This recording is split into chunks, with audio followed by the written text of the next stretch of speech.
on the Six Screens Telenetwork, earning the reputation of giving all the right ingredients, uninhibited in exposing the hard, cold facts about the Watchtower Society.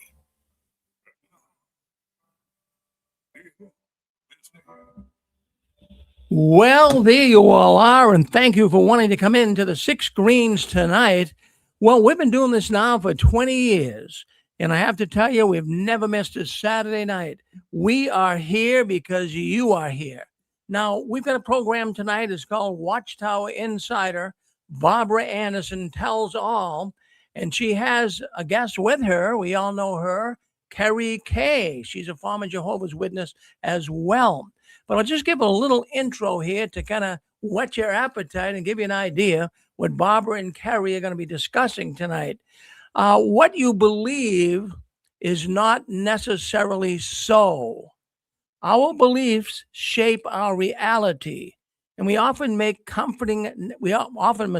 that is, comforting narratives or strong feelings for facts, leading us to believe that they aren't or are objectively true. What truth is all about? But it's all about what truth would be as truthful. But belief is something different. Truth, we try to deal with facts. When it comes to belief, sometimes we have a hard time even understanding what it is. Our minds can create powerful truths that serve purposes but aren't factual. In many cases, this took place in the Watchtower. So what we have to do is we have to critically think. We have to start using our brain, so to speak, and we have to understand that critical thinking is necessary to distinguish between subjective conviction and objective reality. So if you follow that, that's what Barbara and Kerry will be discussing tonight. So let's bring them on right now and say hello to them and let the audience know that they're prepared and ready to go. So let's add them to the stage. Hello, Barbara. Hello, Kerry. Hello. Hi there. So you're going to be talking about belief systems tonight. And a lot of this stuff isn't really what we hear, Barbara and Kerry, is sometimes nonsense, right? Well, it becomes nonsense after they change their ideas on subjects. So Yeah. previously was nonsense. Yeah. Well, I'm here. I'm looking forward to what you folks have to say. We got a big audience coming in already. So I'll kind of cut you guys loose, and I'm here if you need me. Just say, hey, Rick. And then what we'll do is probably about 45 minutes, an hour from now, we'll open up the lines and let people come in and voice their thoughts on the program, okay? That would be great because we're going to run out of information after a while. And All so right. we want to hear from other people. So we have two subjects we want to cover. They're related because both of them have the same background. It ain't necessarily so that it was truth. But there's so many things we could bring in, but we would like to hear from other people and their experiences with such a thing as facts and truth. So thank you, Rick, very much for inviting us. And it's a pleasure of mine to be here with Kerry. She and I converse on the phone once in a while, and we always have news for each other because of our informing people of the things that we're learning about. So there is a buzz. I wonder where that's coming from. Oh, okay. All right, it stopped. I don't know where it came from.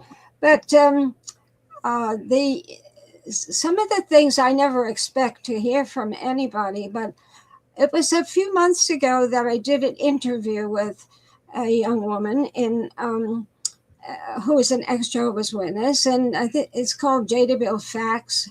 So it wasn't released for public consumption until about 2 weeks ago. So I was surprised when I heard it, because I didn't know what I sounded like and what I was talking about at months ago. So it was interesting to me as to what became more popular in the talk and in the interview than some of the other things. And one of the things that I talked about was newspapers that the Watchtower ran their articles in over the years. And I mentioned the fact that at one point that I knew that certain newspapers were not what they were supposed to be. And so after the broadcast, it was obvious that people wanted to know more about it. Now, a number of years ago on this program, I talked about Russell and how he used newspapers and how he lied about newspapers. I actually saved a copy of it and I went to look it up. Now, what you're seeing here was sent to me the other day because a woman was listening to me describe about how the Watchtower used newspapers to lie.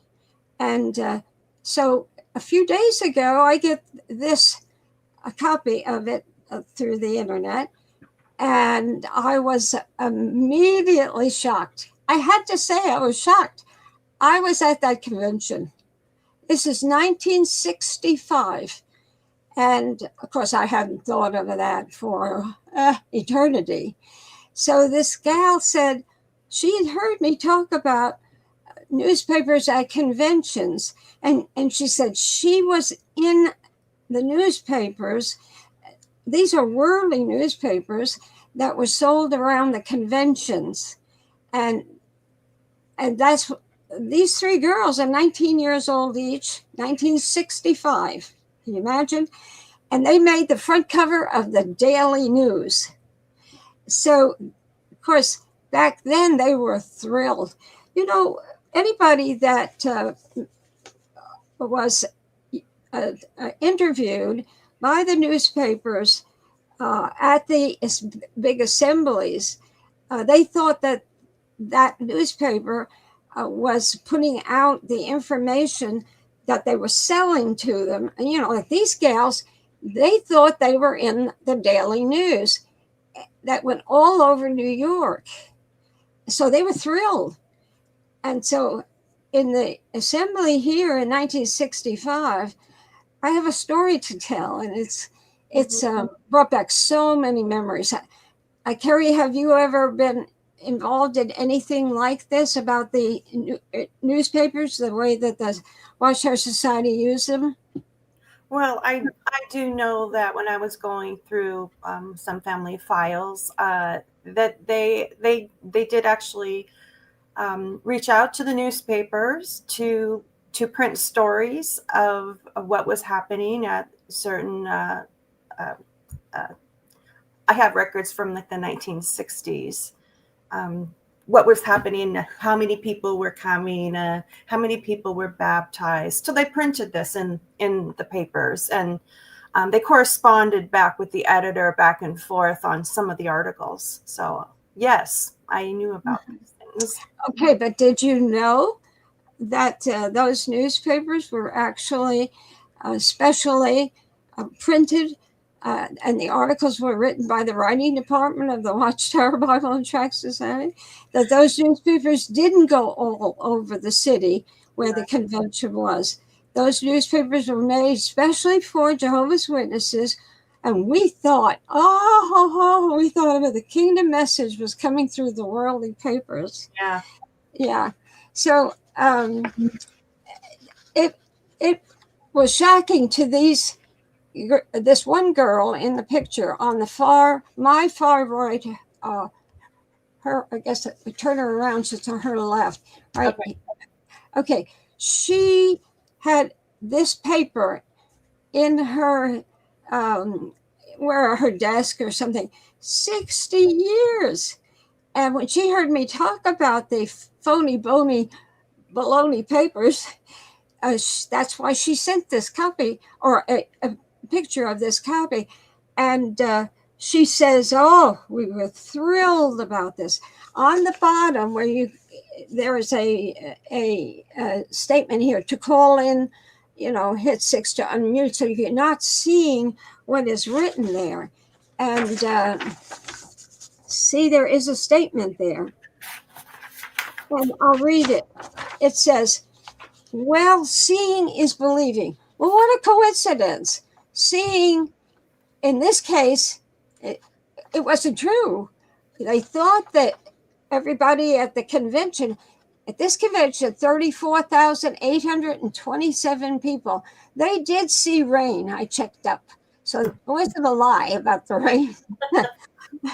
But here, these gals, they traveled all the way to Yankee Stadium from Wisconsin, I believe. And they were 19 years old. They were pioneers. And they made the papers, and they thought that, oh, what a special thing. And so the people who assembled for the assembly, let me read a little bit that I put together. And this is what I said. This is now 60 years old, this newspaper.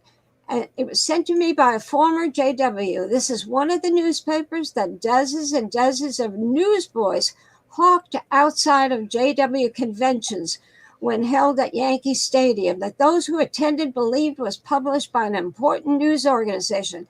Hence, they thought what a great witness was given in New York, wherever these newspapers were sold.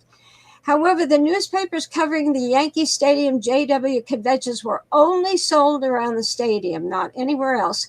The Watchtower Society had a deal with news companies to sell newspapers around the convention site, which would feature convention news. The Daily News was and still is one of New York's most important newspapers. The Watchtower's writing department back then would write the stories about what was going on at the convention, which would then be published in those papers.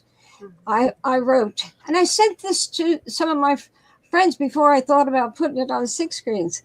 And I wrote, "Joe and I lived in West Palm Beach, Florida at that time. Our son Lance was 4 years old when we attended the 65 Yankee Stadium JW convention, and we were thrilled at the wonderful news coverage regarding the convention talks in New York's newspapers. Thousands of Jehovah's Witnesses came by car to the Yankee Stadium for JW conventions from other states, and they bought newspapers by the dozens to take back home to distribute to the home folk the worldly newspapers that were advertising the kingdom message." I wrote this. "By the way, the Watchtower and the newspaper publishers split the profits." Now, what was the profit? What was the amount this paper sold? Did you see that on the paper, how much it was? Right on the top of the picture. Yeah, you see that, Kerry? Way on the page. What's that on the top? That's how much that newspaper was sold for. 7 cents. Isn't that interesting? 7 cents went a long way a long time ago, for a newspaper. And some people thought that this newspaper had maybe a worldly news and just the front cover. No, the entire paper was full of information on the convention. And 7 cents was a lot of money, especially if the society split the amount of money. That's not a lot, but the newsboys made just pennies, and they were selling thousands of them. If you had 35,000 people, I watched this. We bought those papers. We gave them to relatives. I was from Long Island when I became a witness, and the first assembly I attended, it was earlier, it was 55. And these newspapers, I thought all our relatives were reading that in Long Island, because they read the Daily News. And I thought, oh, look at the coverage, and they're going to hear the truth. Well, that wasn't true. So all the years that I was fooled, but I discovered the truth about this. And this is when I learned what really went on. It was when I was doing research in the writing department, and I saw stores stored in the archives. There were shelves, and on the shelves there were copies of some of the papers from different years in the department's archives. So I looked at them, and so especially when they were in Yankee Stadium, 1984, 250,000 people attended. And I was at the Polo Grounds. I was engaged to Joe, or he was engaged to me, whichever way you want to put it, during that assembly. And he was working at Bethel. And so during the day, he attended the convention and left right after we ate supper around the convention at a little restaurant or something, or brought a sandwich. He would go back to Brooklyn, because the Yankee Stadium is in the Bronx. And then he would work the night. And they were putting out a brochure for the stadium people during the day. So you not only had what the Watchtower is putting out, you had the worldly newspaper telling about this wonderful convention. So when I saw these so many years later, and I saw these papers, and I wondered why they were there and what was so great about them. And then when I looked closely and I saw the advertisements, and I realized that was from way back when I lived in, first of all, in Long Island. Then when we lived in Florida, we always came up to the Yankee Stadium assemblies. And the reason we did was Joe's mother and father lived a few streets over from Yankee Stadium. And we had Lance, our little boy, he was 4 years old. So we would stay with Joe's parents and walk over to Yankee Stadiums and the Polo Grounds. So we did that often. So, I had so many memories of that. And so when I saw these papers and I looked close at them, I was asking one of the staff members in the writing department, who is much older than I, because this went back, so far. And he told me about the newspaper deal, that these papers were all written by the writing department, and that the publishing of the actual paper was done by the newspaper. So it wasn't published at world headquarters. So not only was I troubled by what I heard, but the man who told me about it, he was very troubled too. And this was in the 80s and early 90s. And yet this is 1965, and he had attended and was at Bethel. So all those years. And so anyway, I sent a copy of all this to one of my friends who was an extra, very active elder. And he had a very close association with the society on planning assemblies. He was not at Bethel, but he, like your uncle, I think you told me. Tell us what about your uncle and his part of. Oh, we're not hearing you. Okay. Hi. Yeah. Can you hear me now? Yes. Okay. Yes. It was actually my father-in-law who was involved in writing. He was part of this, taking care of the circuit and the advertising for the circuit assemblies.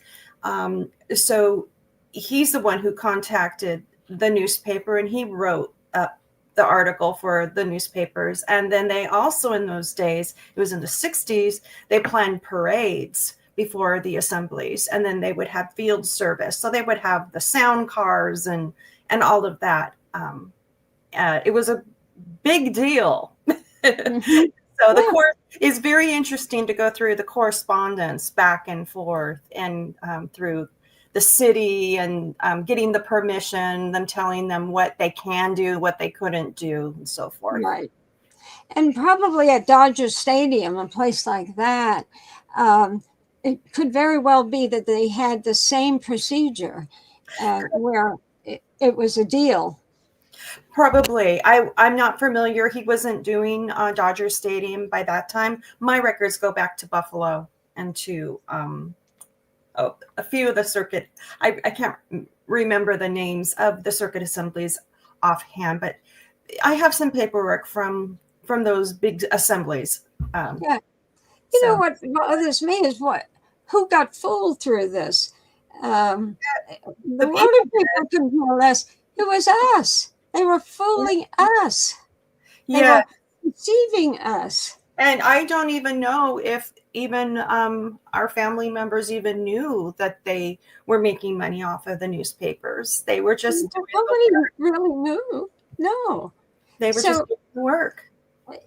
And they had another newspaper, which I've never talked much about, and it looked like a union, the unions. And so this looked like a union paper, and this was, and they were distributed in the city, New York City. And when I first became acquainted to that one, I thought somebody handed it to me in the street. And so I thought that was a union paper. And I didn't know back those years either about this. You would read this paper, which was about the size of New York Times. It was long instead of wide. And until you got to the end of it, that's when you found out that's where the kingdom message was.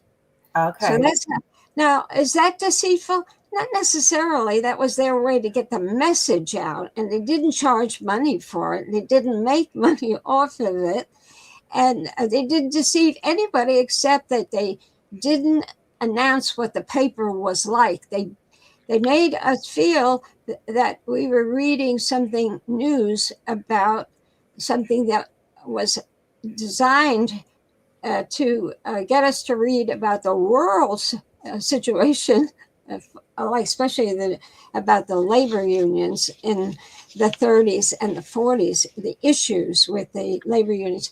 And then you found out at the end that it was distributed by the Watchtower. So, well, that is not really that upsetting. But now when I sent this copy to this ex-elder, this is what he told me. He wrote me, and he said, large conventions and small assemblies were always about the money. That is true all the way back to the beginning. Proceeds from concession stands, cafeterias, books, anything that involved money were all revenue streams for Watchtower. These were primary revenue generators for Watchtower at the time. It remains the case to this day. Only over the last couple decades, they've successfully gravitated toward a per-publisher surcharge arrangement, plus begging for donations at the events. It's all about the money. Today, even the properties are revenue streams. Every time event profit loss numbers invert, they just sell the property and collect on their investment.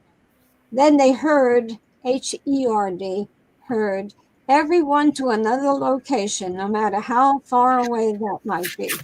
That's right. That's what it was. We thought it was about the kingdom message. Yeah. I was so attracted to this organization because of the good news of the kingdom. Yeah, I did run across the accounting, and what they would do is they would give them the amount that the assembly made, and they would account for every single thing that they spent and the rent or whatever, and then they would keep a little bit, but they would send the profits to Watchtower. So they would say, now this amount is what we did, and then this is the amount that we're sending to you, but we're keeping this for the next time. So they had a whole system, and it was profit. It was definitely profit for them. It would be cool. What's wrong with making some profit? It's just that this is a non-profit organization. That's so that even was deceiving the government. Yes, because they weren't paying. 501c3. That's a non-profit organization, charity. Yeah. What a way to do it. Would the government even suspect? No way would they suspect that this was money that really was going to a charity that they don't account for it at the end of the year. Yeah, and that's not counting the donations either. Well, of course, that's the truth. You know, there was a kind of a scandal not that long ago, and this was out in, I believe it was Washington State, and it's been in the last 20 years, but time flies when you're having fun, so I can't pin it down. But I was there. I knew the people that were involved. They went to the actual newspapers to report what they found out. And it was a former elder and his wife. And we were visiting out in Washington State with them. They became good friends. After I appeared on Dateline, I met so many former Jehovah's Witnesses. And we became good friends for many, many years.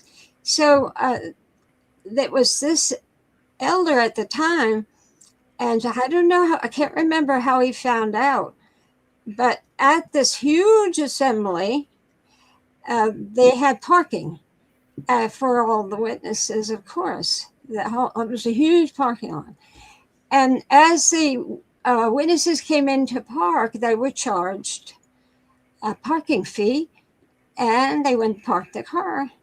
Well, the big problem was that stadium never charged for parking. Jehovah's Witnesses charged the people who attended, and they made them think that this was the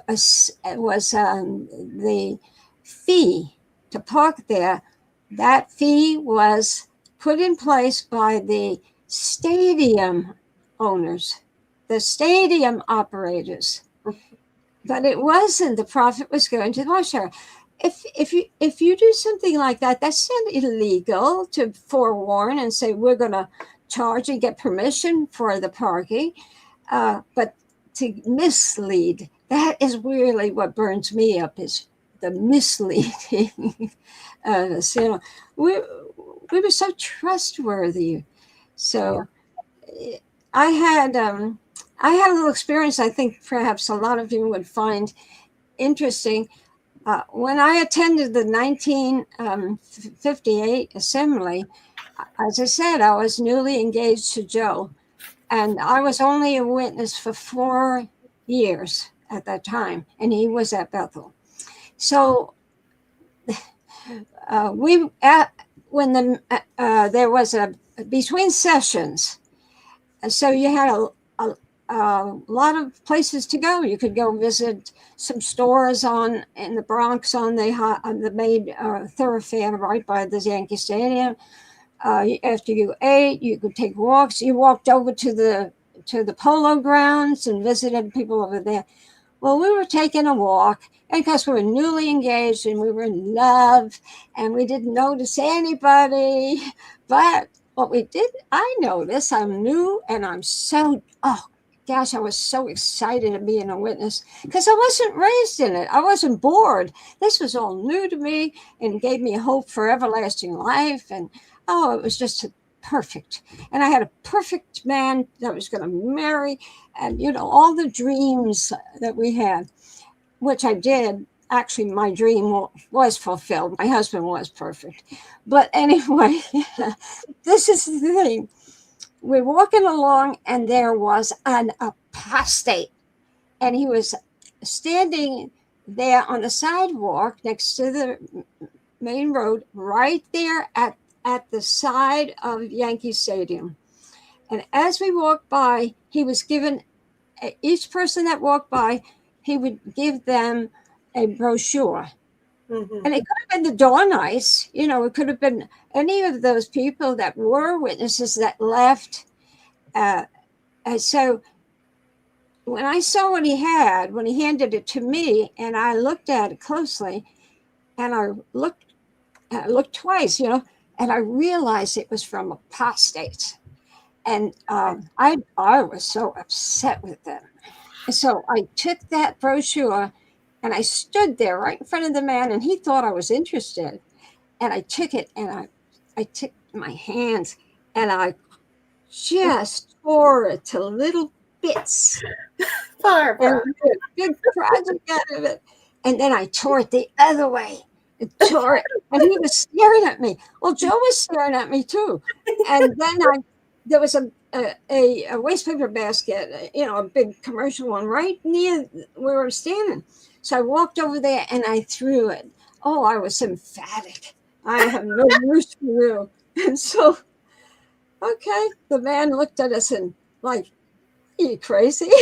So we start walking away, and my sweetheart, my dearest husband, of course he wasn't at the time, but I've never forgotten. He was so calm, and he looks at me, and he's taller, so he looks down at me, and he said, "I am so disappointed in you." He shamed me in a very kind way. That I was not kind, I was rude. Doing this, I should have shown love to the man. You know what? I've never forgotten that. I learned a lesson. He taught me a lesson, and I was just new witness. And so I have tried over the years. I don't care how annoyed I am as a witness with the apostate movement. I would never repeat that. And now I is one in the apostate movement. So, but we learn through kindness, and so I have a few stories like that from Yankee Stadium, and so like I said to the girl here that sent me, or she's a girl now, she's probably my age now, and so I said, this brings back so many memories in your life. I'm so glad you kept it. I'm glad you have that, and that you have that connection with her now. That's amazing. Yeah, it was wonderful. Yeah. We had common memories, and they were pioneering, like I was before. I was in unassigned territory after I was a witness, just about a year and a half, and with two other girls. We went to the Needles Grader in Mississippi. And then because we were in Mississippi, it was the Mississippi State University, and we couldn't get a job. All part-time jobs were taken up by the university students. Yeah. So we had to go back. We would have had to go back to where we came from, which at that point in my life, my parents had moved to Miami. I was, at that point, I was 17, finished school. And so we heard about the Yankee Stadium Assembly in 58. And that's where I came from, just 30 miles from there. That's where I was born and raised. So we decided to go there, go back. I went really back home. And I worked in the 58 assembly. I actually worked pre-assembly work. And when people witnesses would find rooms for 250,000 people to stay there, they would fill out a blank paper, and then it would go to people like me at headquarters who were typing it out. I wasn't a Bethelite, but that's when I met my husband. Right. Yeah. So, I was in Miami, I go to Mississippi, go to New York, and meet the man in my life, and then end up in West Palm Beach. My territory was Palm Beach. I had one adventure after another. And so I tell people, I say, life is not a journey, it's an adventure. I love that. Yes, it is. I love that. You have to keep walking. If you don't go around the corner to see where your adventure is going to continue, you're missing an adventure. And so I look back and I say, God, I had a wonderful life. Even as a witness, I wasn't raised a witness. So I had a lot of fun as a kid. I felt sorry later on. I knew how the witness kids didn't have a great life like I did when I was a child, because we were Catholic. And so I could make decisions and everything like that. But I had a very fascinating life. And so I'm trying to say to people, all of these experiences, unless you were beaten to a pulp by your parents over the witnesses, or harmed by child abuse, or horrible things. But if you were raised a witness, and it wasn't horrible for you. No, I came in, my mom studied, when I did my other interview with you, I went through the whole thing, but quickly, my mom started studying when I was in kindergarten, and she got baptized in 1975. And then my dad came in later. So I went from having Christmas, having birthdays, having the worldly everything, and then becoming a witness in it, watching my mom get rid of stuff. I like those Christmas ornaments. Yeah. But it was an adjustment. It wasn't all bad. I made some good friends, but I learned later that it was conditional.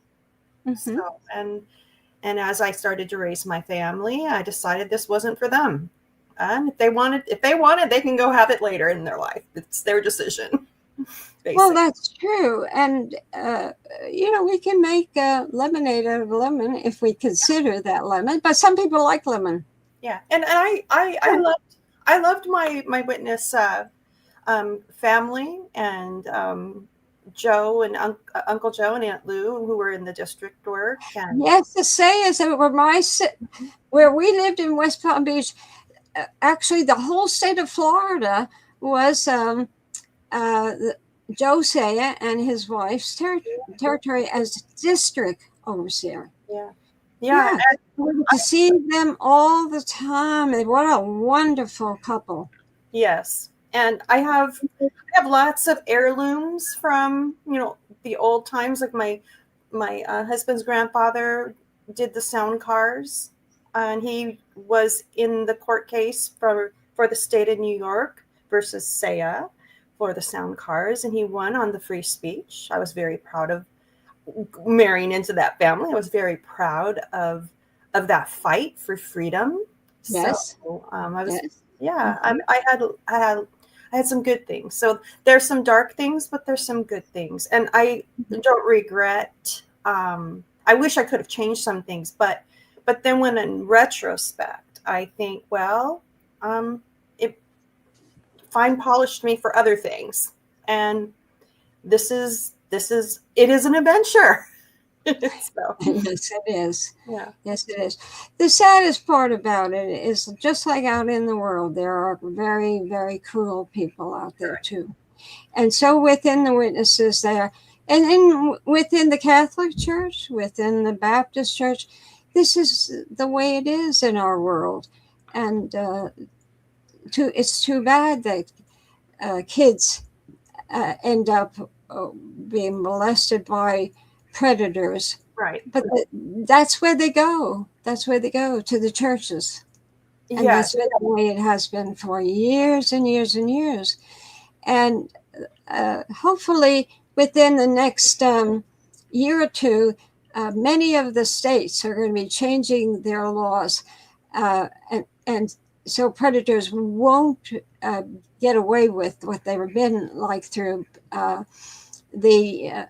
some of the rules, punitive privilege, for instance, and get away with what they do because they're of a religion. And the minister, they confess to the minister, and then the minister forgives them, because whatever's forgiven on earth is forgiven automatically in heaven.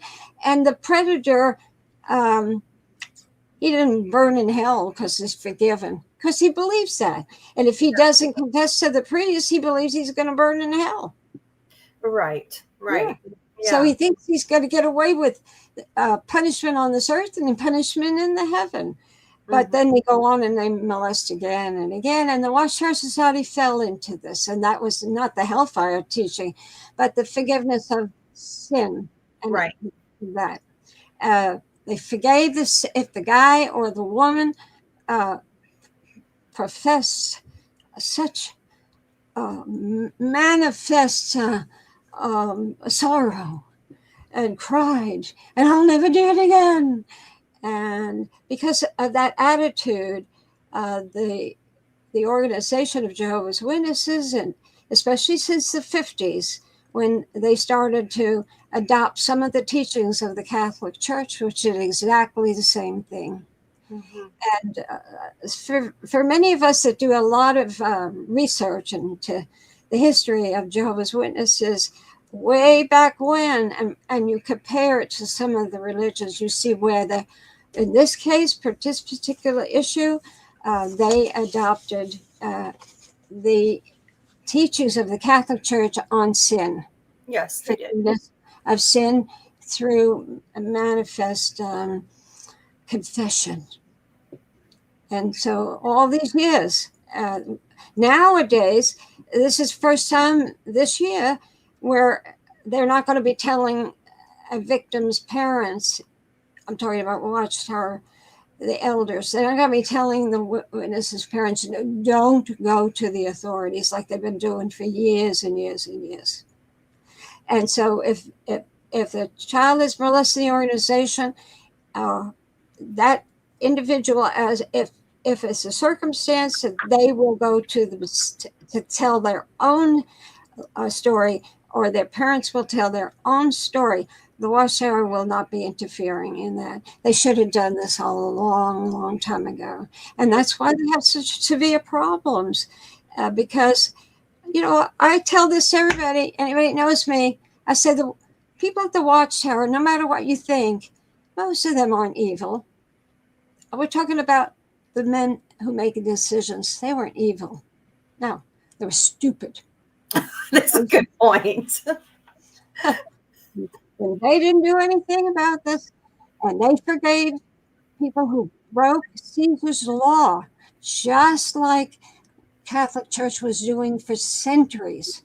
When the priests harmed members of the Catholic Church, they were already forgiven, just forgiven.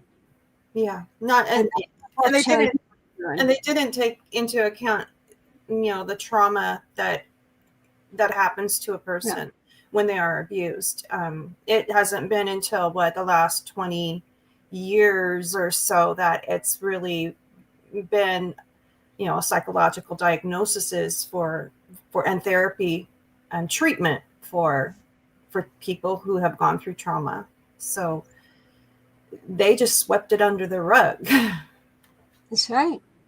There's a new movie coming out. It's up for sale, of course, because when they make movies nowadays, I don't know how it all works, but this movie's up for sale along with many movies. It's a few months, and it is regarding a certain priest who was finally disciplined after years and years of violence towards the flock. And anyway, it's the violence. Most of the violence was towards the nuns. So it's Vatican nuns that the whole movie is about, and nuns in other areas who were horribly abused. And it could be within the next month or two. This just came out a few months ago. So people will see firsthand. But the Catholic Church has made progress. There are certain places now across Europe where the Catholic Church is reporting directly to the authorities. Mm-hmm. And Vatican is right behind them, trying to insist that they do this. Anybody who has sued the church is now at the point that they have to pay for what they did to the victims. I saw that in the paper just a few weeks ago. So there are massive changes. So Watchtower's made many mistakes. So here we are talking about something like fooling us and lying to us about something dumb like this. But they've made dumb mistakes all along in the name of God. In the name of God. And that's why I worked my way into the child abuse, because if you lie over one thing, you're going to lie over something else if you think it's protecting you. And sorry to say, that involves too many religions. Yeah, right. Yeah. Now I have been chatting with you on some other things that are ain't necessarily so. True. Yeah. Let's call it perspective. I gotta say, I know you're a writer. You're a wonderful artist. Before I even knew you, I saw some of your artwork and I said, oh my gosh, she sure got the talent. Don't let it go to your head. You know, I know you got talent and you do wonderful work. And I can only wish that I had left the organization very soon after I got in it. You know, I used to play the accordion. I gave that up, you know. I used to draw, and I was 13 when I became a witness. I used to design girls' clothes. I really could do all that. Wow. I didn't think that it was anything special, but I could do that. I gave up everything and become a witness. I look back at it. I got mad one day when one of the witnesses, if he only knew, and he said something to me, and I was very irritated that day because I just discovered something else that the Watchtower fooled me on. And I got this phone call from this ex-witness, very nice friend of both Joe and I when Joe was alive. And so he said something to me, and I don't know what it was because I just told him I was very, very annoyed. Well, I had just found out what I had really doing research, and I found out so much of Jehovah's Witnesses' ideas were taken from the Catholic Church. Mm-hmm. And I couldn't hardly get over that. I said to myself, I went through to the frying pan from the fire.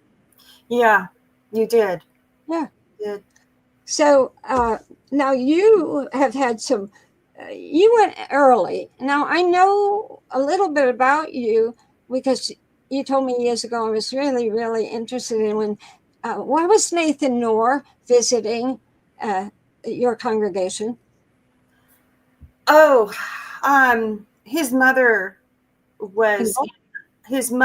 was in our congregation, and she lived across the street from me.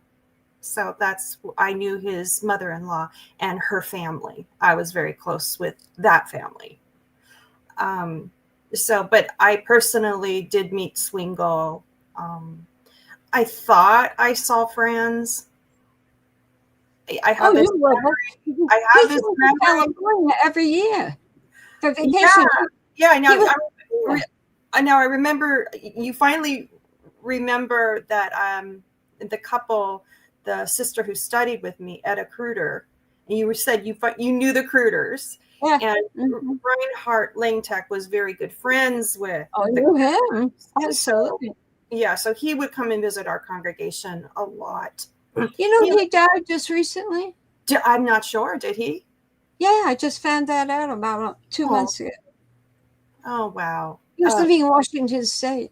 Yeah, he did. I visited him at his house. He went on a family vacation with us up to Victoria, British Columbia, accompanied my grandfather a couple months before my grandfather died. My grandfather was taking blood transfusions to take that trip with us, and so that he can extend his life. He had leukemia. But Reinhard was a character. He was very simple. He told me he was very important at headquarters for years. Yeah. He wrote a lot of the Watchtower articles. Yeah, what really impressed me was his. I told you this before. His ability to. speak from the heart when he was on the platform.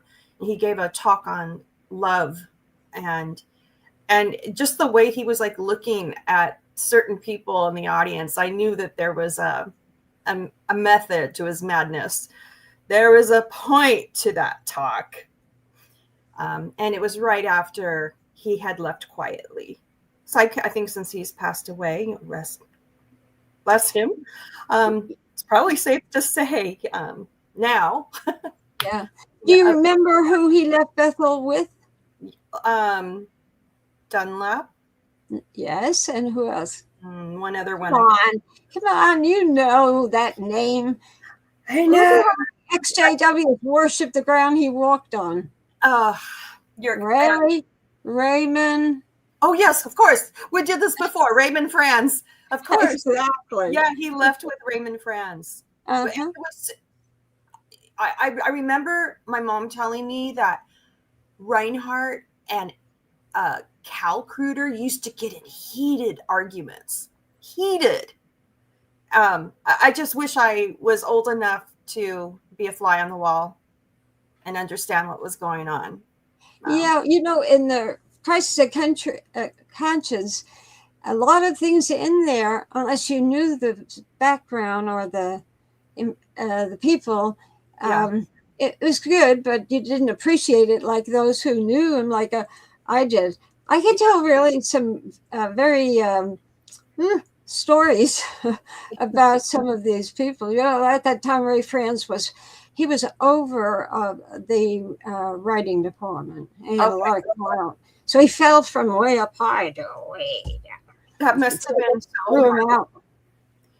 I could tell I was a very sensitive child, and I guess I'm an empath, is what they say. I could feel that something hurtful happened to Reinhardt. I could just tell that there was a pain behind his eyes. I could see it. I could feel it. And things had to be a certain way. But I'll never forget when I went into his house. He had an average home, but he didn't have very much. But he only had a folding table, a chair, and a typewriter in his living room. And I guess I heard he was still writing for Watchtower, even though he walked away. That's right.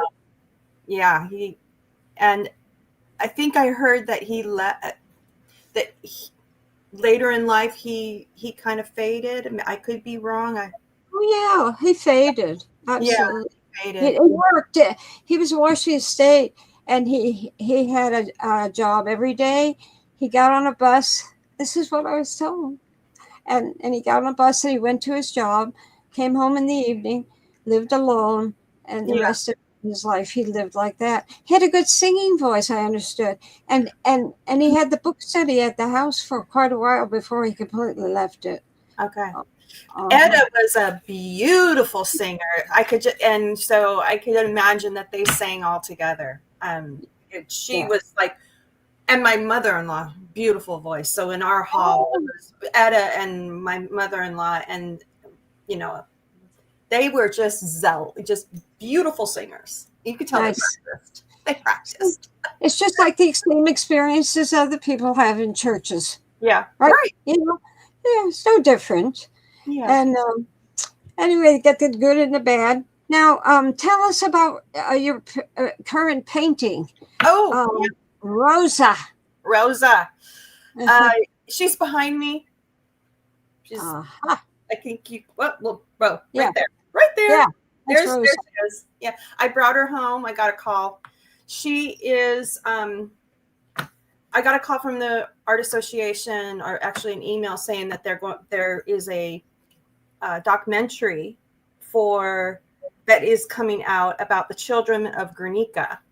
And if you're not sure what the children of Guernica is during, what's the year? April 26th, 1937, they were bombed, the town of Guernica. So 4,000 children were displaced. Where? Guernica where? In Spain. Okay. Basque. So Picasso had done a famous painting called Guernica. It was black and white and shades of gray, and it was a huge mural on the wall. So this documentary is about his artwork, and so they curated other artists for work that would, I guess, speak, to displacement of children. But Picasso, when he was interviewed about the work, he was asked why he created it. A man said to him, "What made you paint it?"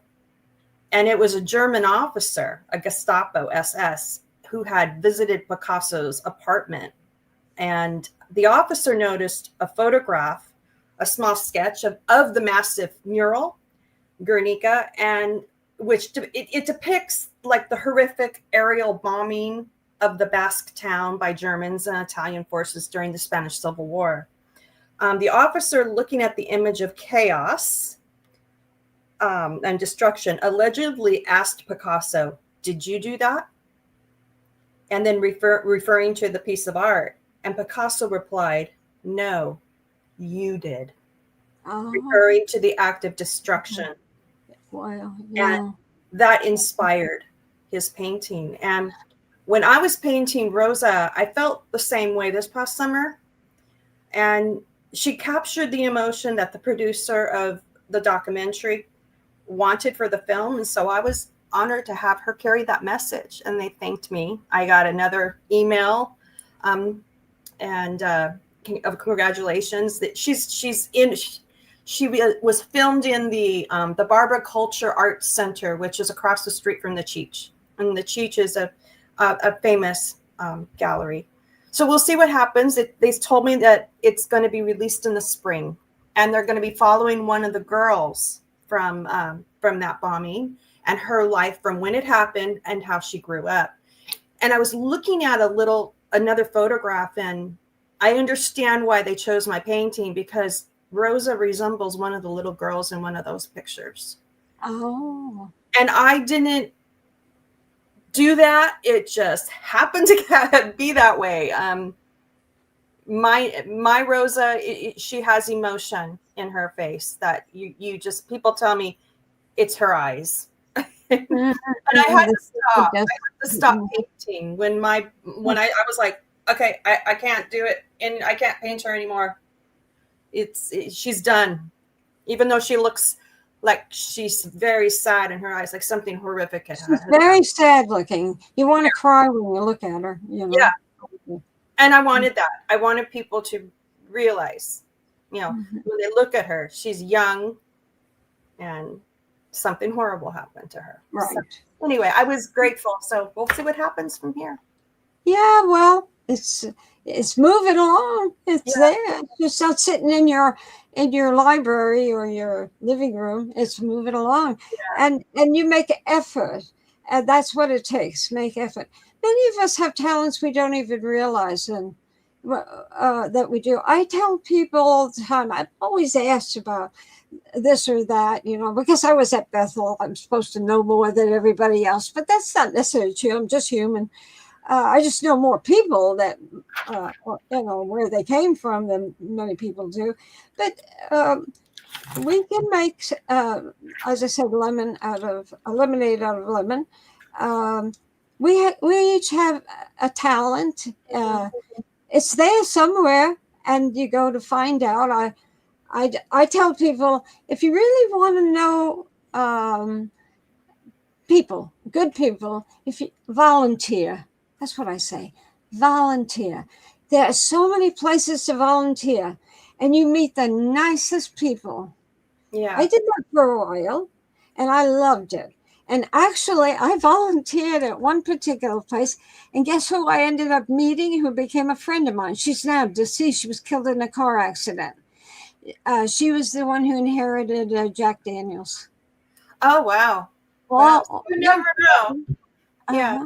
I met her because I volunteered to be a guide for Jack Daniels. Jack Daniels organization, and where they make the stuff is only 14 miles from my house.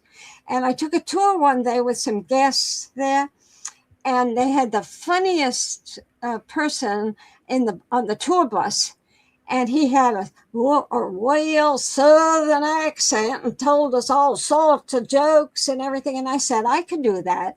This is when I was new out of the witnesses. And I said, I could do that. So I went to class. They had a class so I took the class.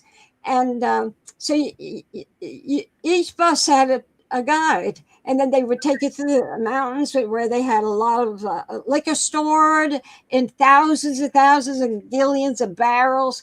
And so you have 200,000 people a year come to Jack Daniels for tours. So I had to go take a test before they would let me do it. And because, as I said, I had attended a class on how to be humorous. And so I woke up that morning, I had laryngitis. So I never did the test. So that's why I never made it to be a tour guide for a liquor company. So, you have to look at life with a sense of humor, otherwise you'll never make it through. I can't express enough how great it is to volunteer for things. That's how I became good friends with the people in the Art Association, volunteering, doing birthday cards for foster children, just volunteering for the Health Foundation. I was involved in painting umbrellas for their tea they had, and that was fun. Paper mache. It was those Chinese umbrellas, and all of us artists painted several of them, and then they auctioned them off and made money. So so they follow me and I follow them, and I have my process, on all my works or my book, what's going on, so they keep up with what I'm doing, and then they hit me up that we want Rosa. See that? So never know. Put your hands out, throw your bread upon the water and it comes back. And so I recommend something that really works well, and that is to volunteer to people who are ill and drive them to the doctor's office. Yeah. I didn't even think about that until I was told about that. And they make friends. The ex-witnesses, they make friends because they're needed. I think that's the greatest thing. We become witnesses because we're needy. We have a need for something. And it's different in different people why they convert. But here you are needed. You're useful to someone else who's going through a tragedy. Right. And I have known ex-witnesses that have done this, and we're so grateful that they did. Open up their world to help others. Then they meet people in the medical association. The same way the senior citizens. You meet the nicest people if you're older and you go to the senior center. Oh, yeah. Yeah. So we've all been through what the sadness and the circumstances when it couldn't have been great circumstances when we left the witnesses, generally speaking. Some are happy to leave, but if we have sadness because of that mistake we made, and some people don't feel it's a mistake. Some people feel that's the most wonderful thing they made. So I say, each your own. Each do what you want, but don't destroy yourself over it. And you haven't. And Picasso sure didn't, did he? Yeah. Can you imagine having the SS at your door? Like, why did you paint that? Yeah, amazing. And so there are so many ways to look at things, and you can find a place for yourself. So, but there are perspectives, and there is such things as scriptural wisdom. And I learned a lot about this, and I learned a lot about it from you. We have and I appreciate it very, very much.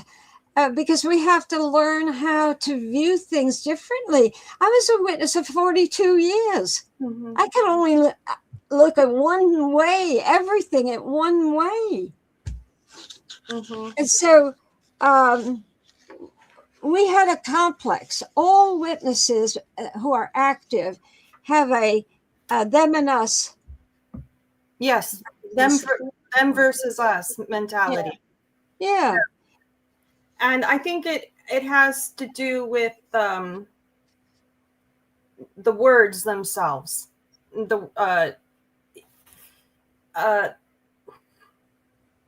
For example, for like a spiritual seeker, so to speak, hidden wisdom is actually about, from my perspective, from where I have read and looked into, hidden wisdom is about internal discovery in some circles. The goal is self-mastery, and the focus is on you guide you master yourself instead of letting yourself master you. Is that yeah, you're mastering yourself. It's self-mastery. So it's a focus on disciplined personal growth. And in some circles, they call it the great work. You're working on yourself. But in other, like in the Watchtower Society, they would call it what? Demons. That's right. Yeah. I'd say, oh, I would have had a wonderful life, but I have demons in my life. But I wasn't talking about that. Maybe if I had a bad habit, I got to put aside that demon. You know, Right. I like to eat and I'm getting fat. Or, you know, that's what many people say. That's the demon in my life, right? So that's not literally. Right. It's not literal. It's so people have a different perspective on the words themselves. So demon is often interpreted as a psychological projection, an unrelated internal drive, or a negative passion. So a ritual work of banishing or commanding these forces becomes an exercise of self-control, aimed at achieving conscious mastery over one's own subconscious self. You mean that's what from time immemorial, the people, when they would say demons, they were using as an example of maybe a fault that they had, or a psychological issue that they had became like, but they really weren't talking about a religious occultic type thing. Right. It's a vice. It's your vice, something that you have to work on yourself. So Carl Jung didn't view demons merely as external supernatural beings. Instead, he approached the concept primarily through psychological and archetypal lenses, interpreting them as powerful, anonymous forces originating from the unconscious cycle. So it's from your own brain, your inner sanctum, psychic. Your inner. So so in psychology, it's a completely different concept. You know, you can look at it in another way. Was, you know, as the Bible was being written, you know, you have a positive and a negative. So we call them demons. You know, what are the demons? The demons are the things that you need to work on. It's your shadow work, so to speak. So in certain perspectives, that's how they view it. And in scripture, different world view by different people. I mean, not everybody who says they believe in demons are talking about a invisible something or other that is mastering you. Right. But it's really within yourself to gain mastery over a fault or problem. Let's say you have a bad habit. You drink too much, or you swear too much, or you have other vices that are being destructive to you or your family. Those are your demons. Those are things you need to work on. So in some in circles and that's how they view it. But pivoting to Watchtower, the language of all of this is lumped together linguistically. So they call everything demonization. So they immediately label it as the direct work of Satan and his demons. So they lump every structured practice, complex ceremony, psychological idea into a single negative threat orchestrated by fallen angels. So some people have a tendency that when you're having a problem, you're a religion like Jehovah's Witnesses, you blame this literal force on what's happening, but yet in reality, that's always been around, that idea. But many people in the world over thousands of years, they weren't talking about a literal spirit force.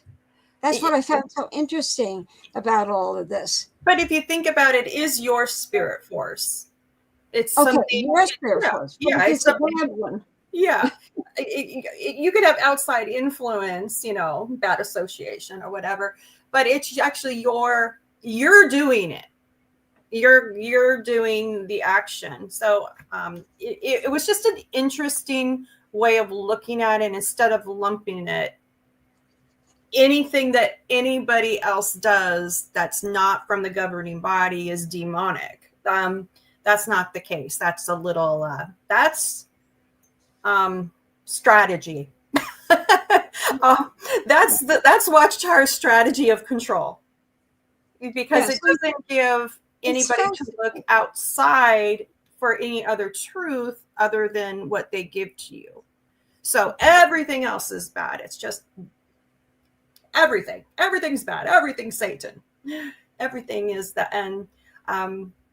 So people rely on the governing body to tell them what to do. So people get scared when they're looking outside for anything else. I remember one of the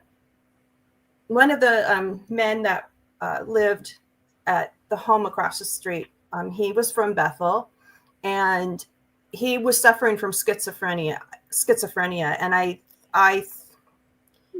he would stop taking his meds, and he was so traumatized that he really thought Armageddon was coming, like all the time. Like if it rained, Babylon the Great's falling. He would go knock on people's doors in the neighborhood. I really felt bad for him because they covered everything. He had no escape from anything. So it was all that, an external force that was attacking him, and psychologically it caused him to be very ill.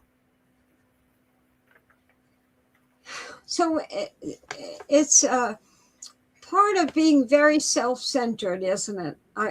I see that if you're always thinking about yourself instead of broadening out and making a different life for yourself, it's easy to fall into this idea that the demons have got you, or it's a negative, always a negative. Mm-hmm.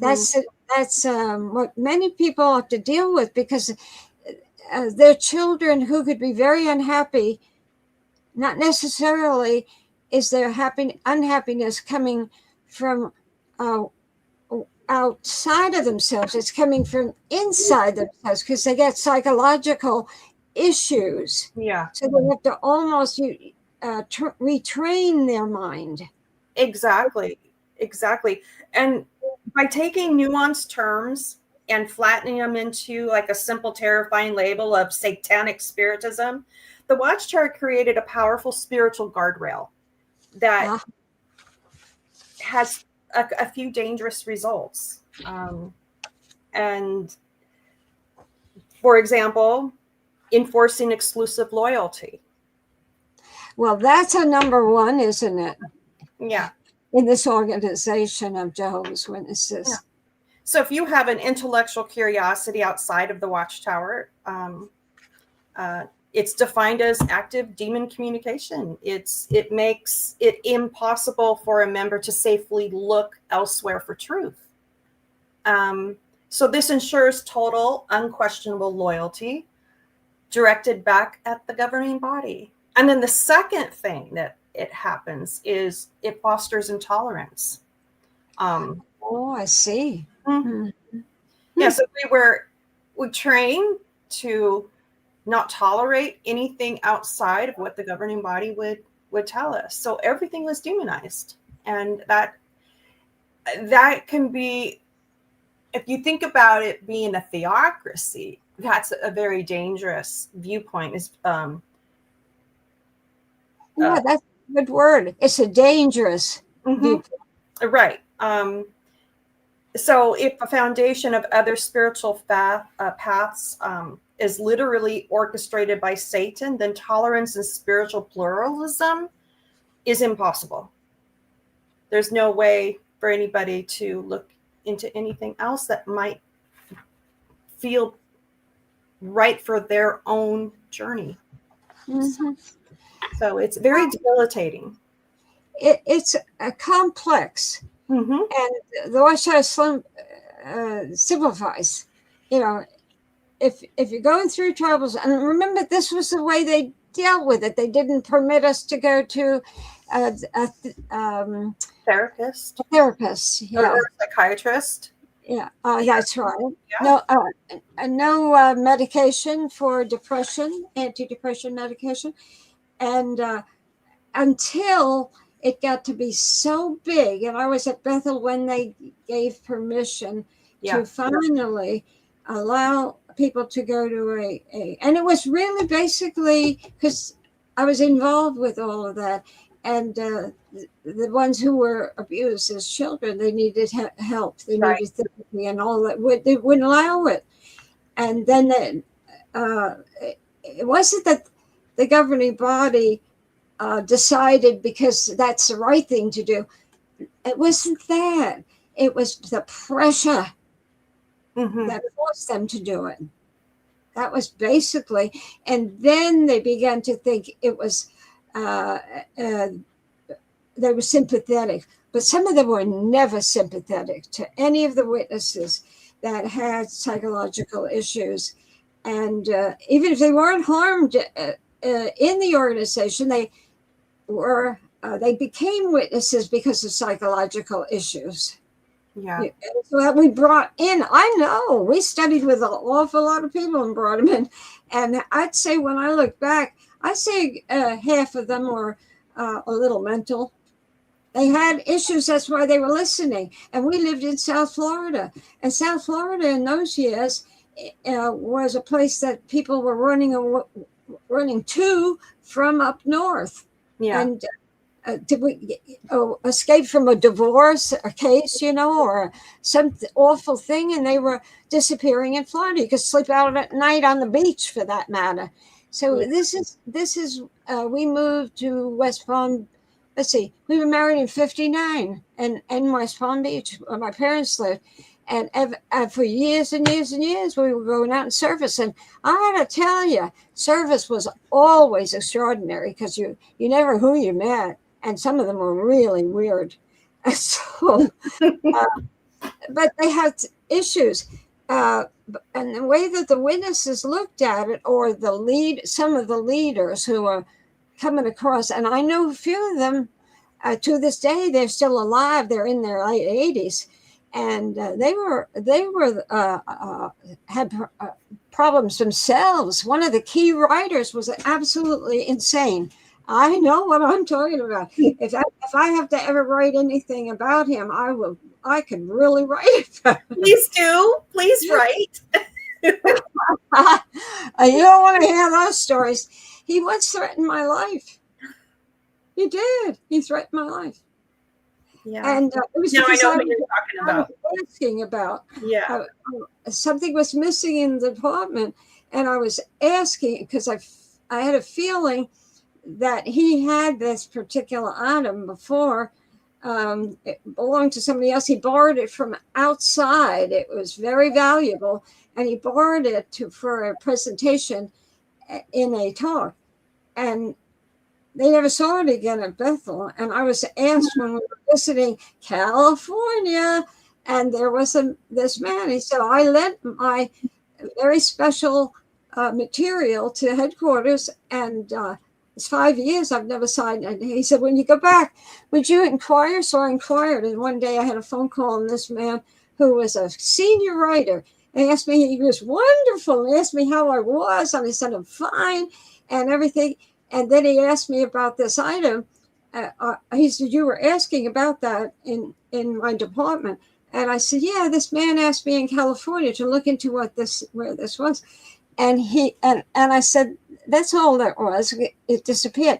And that's when his voice changed. And he said, really? Just let me tell you right now, you drop this or you'll hear from me.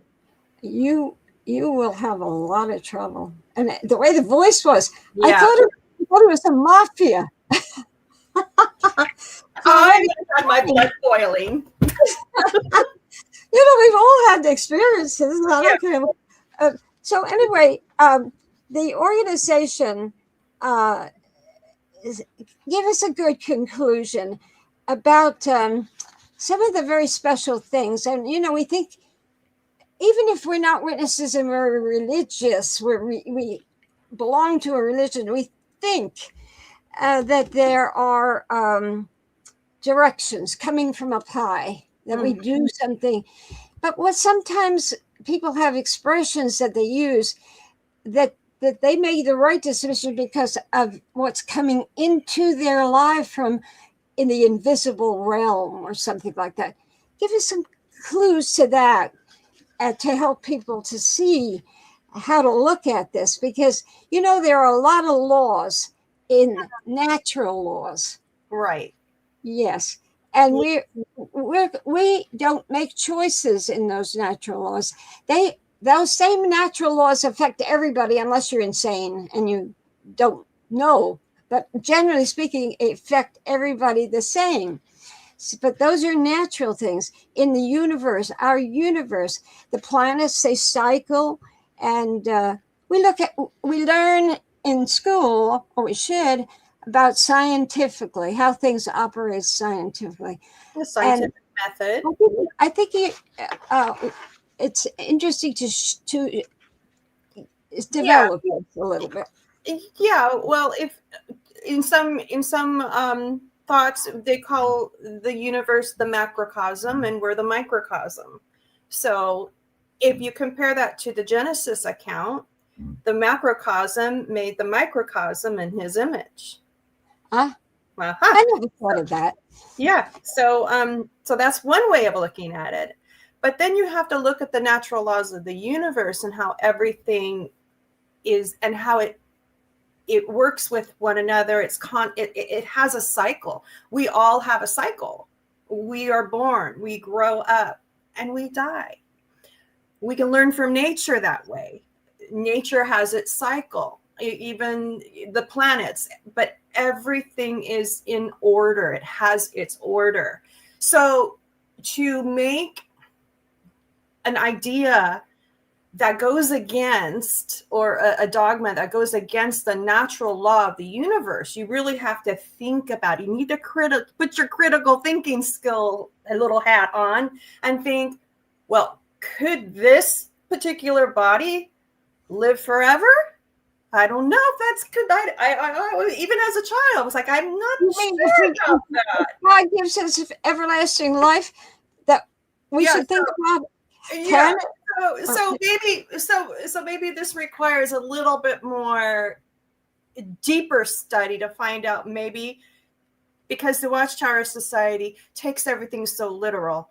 Maybe it's a case for symbolism or an allegory that may mean something else. You know, even Jesus stated in the New Testament about the mysteries and what the deeper things of spirituality.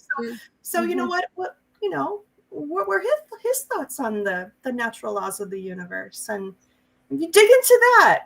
You know, I suggest people dig into that a little bit, do some reading, enjoy it, but go into whatever you're doing when you leave the organization and do it for yourself. What feels good for your heart? What feels right? And your path might be completely different than somebody else's path, but that's okay. We all could be sitting in a room and we all can have different thoughts. I challenge everybody to go and sit in a room with people and have discussions with people who think differently than you. Because we all learn from each other and we can get ideas or they can point us to something that we never thought about. That's true. Yeah. And we you never know who you're sitting with. I mean, you could be on a train and you got a person sitting next to you and you never think about it. But if you got in a discussion with them, you might find that they are absolutely fabulously interesting. And you might be boring. And and you can expand your horizons. You expand your universe. Right. Even though the universe is not movable. I mean, it plays a part in certain movements. Let's put it that way. You know, so I'm not going to talk on any of that, but you meet different people and then you understand where their perspective is coming from. And then if something comes up, you go, oh, I'm going to go ask so-and-so because I know that they read those books and I don't. I want to know what they think. Yeah. Call them up and you have a great discussion. Yeah. I sure learned a lot when I received so many of my books, because I did inherit from a extra JW, and when he died, I inherited his whole library. There are books in there that are so fascinating. Yes. And I have learned, if it wasn't for all of these books, I would never know what I know about so much to do, even with the Pilgrims, the Puritans, how Russell's movement really was a rerun religion that comes from way back when. I looked into recently Enochianism, and I probably didn't even say it right, but I am fascinated by that and how it was a part of the 14th century and the beliefs that came out of it that affected Russell. All those years later. May I have your promise that one day we will talk about that, because that is something else. Yeah, we'll have to compare notes, and it would be an interesting discussion.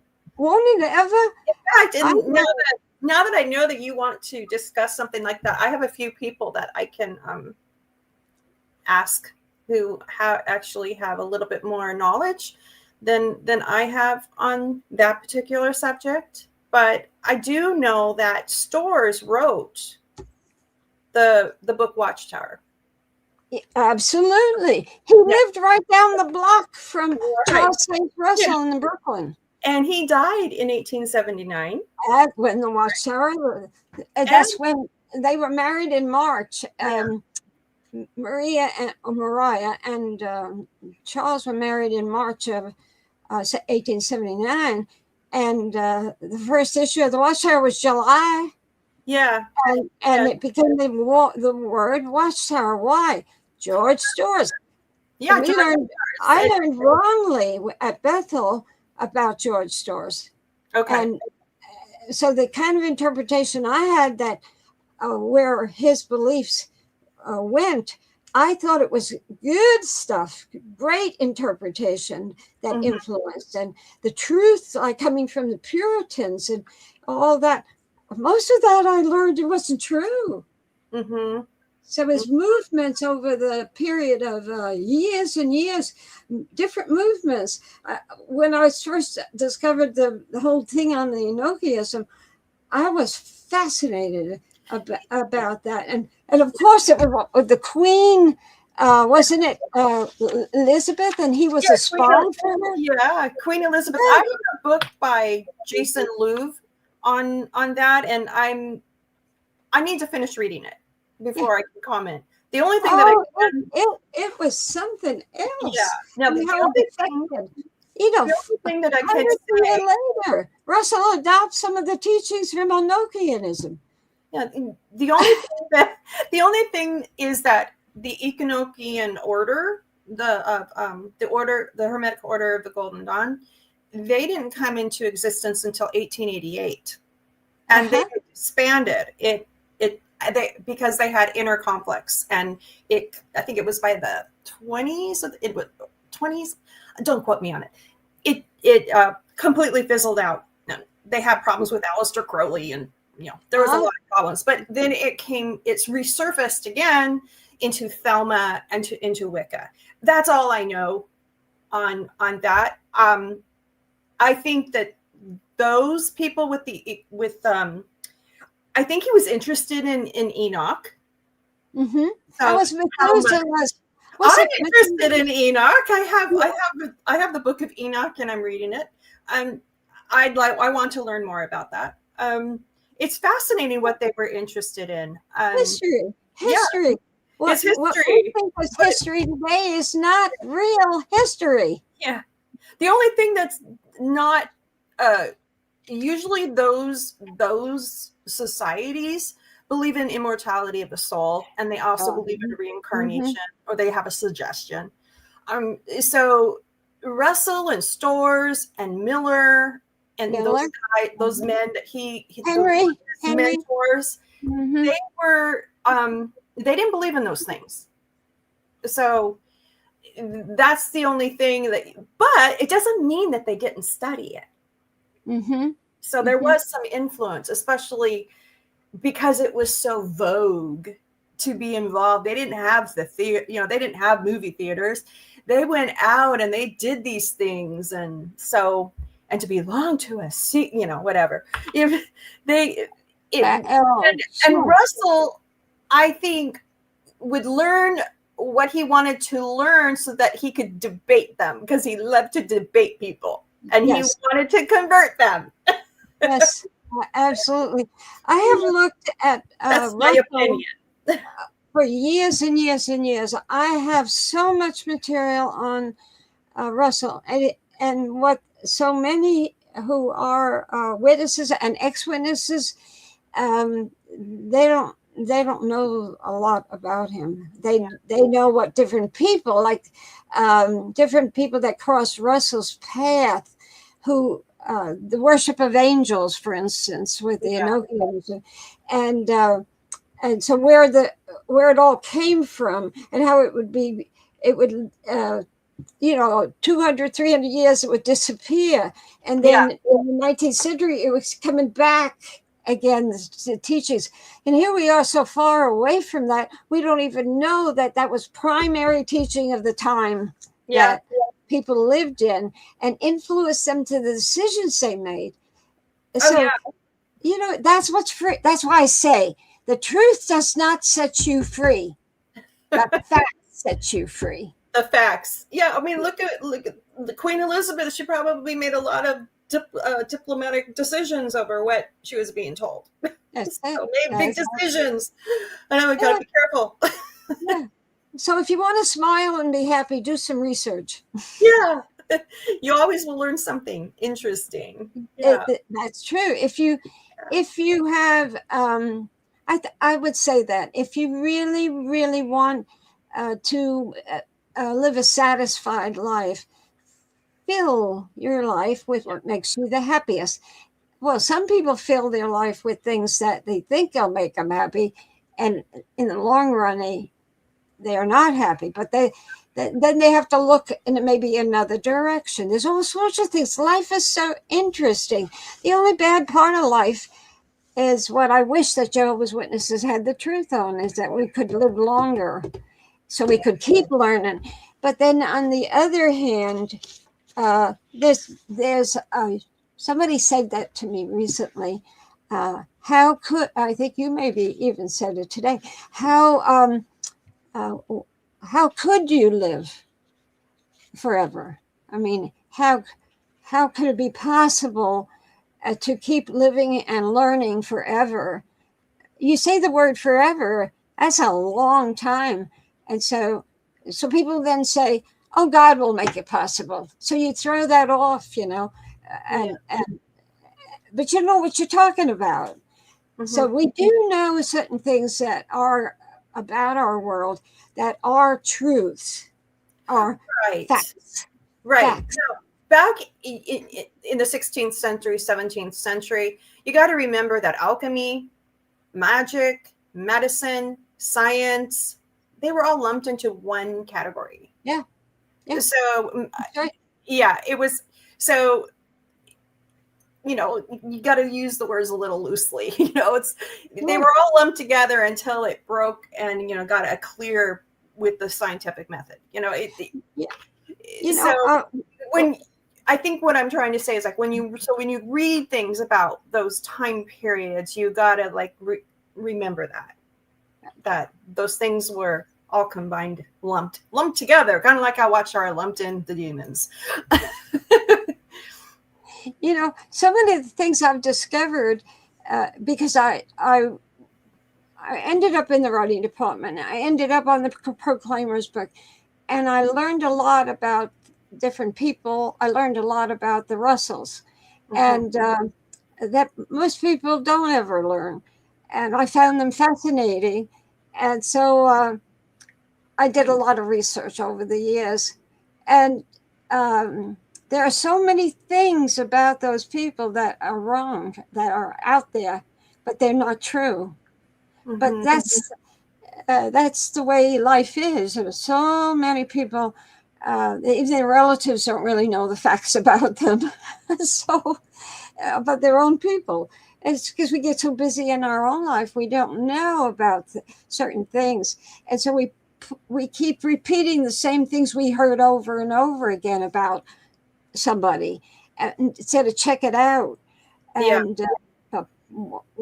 when I started checking out some of the stuff that I was getting in the writing department, I was amazed.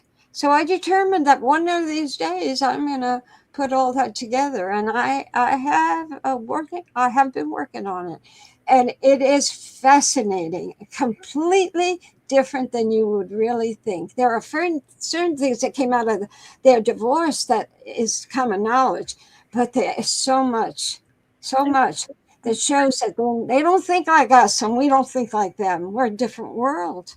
Even their divorce. People say, well, the Watchtower said they never were divorced. And they have a reason for saying that. But that's a whole nother discussion. There's a whole other one. The divorce laws, you have to go into that. You have to go into this. And then all of a sudden you begin to realize what was going on there. They were real people just like you and I. And they had issues, less like everybody has. And over the years, the truth or the tales were either magnified or reduced, just like somebody's going to do on my life and your life in the next century, if they mention us at all, which they won't. So, okay, Rick, we gabbed it. We've been chatting. I was thinking we got a lot of people, they're pent up. They want to say hello to you. We got a lot of people listening in on our radio network. And yeah, go ahead. You're first. Yeah, go ahead. You're on first. Go ahead. I just want to say I'm a long-time listener now. It was great meeting you guys out at the convention. And who are you? Who are you? I didn't hear who you were. Did I meet you? Yeah. Well, yeah, I just want to say tonight's show has been phenomenal. Oh, It's just been incredible. Thank you. And Donald, for your knowledge and what you've just gone through, I would have thought you're like Anne Marie and I, and you go way back to growing up in this cult during the 70s. Your knowledge base is just phenomenal. yeah. Oh, you're talking about me. Yes. I grew up in the 70s and 80s. You did? Thank you. Yeah. Well, no. The gentleman that was talking after Anne Marie's phone cut out. Oh. Was his name Donald? Oh, it was the other show. Yeah, his name was Donald. Yeah, are you on there, Donald? Say hello to Dean, our good friend Dean. All right. Hey, Donald. I think you're still Hang on. up? No, he's still listening in, but I don't know why he can't unmute himself. But Maybe he walked away, but just phenomenal. So everything happens for a reason, but I just want to go over this because this touched me from what I've been thinking recently as well. You know, just growing up in the Jehovah's Witness cult, it made me become very astute to corporatism and, narcissistic type leadership environments. And that's why I became successful in my military career and my corporate career.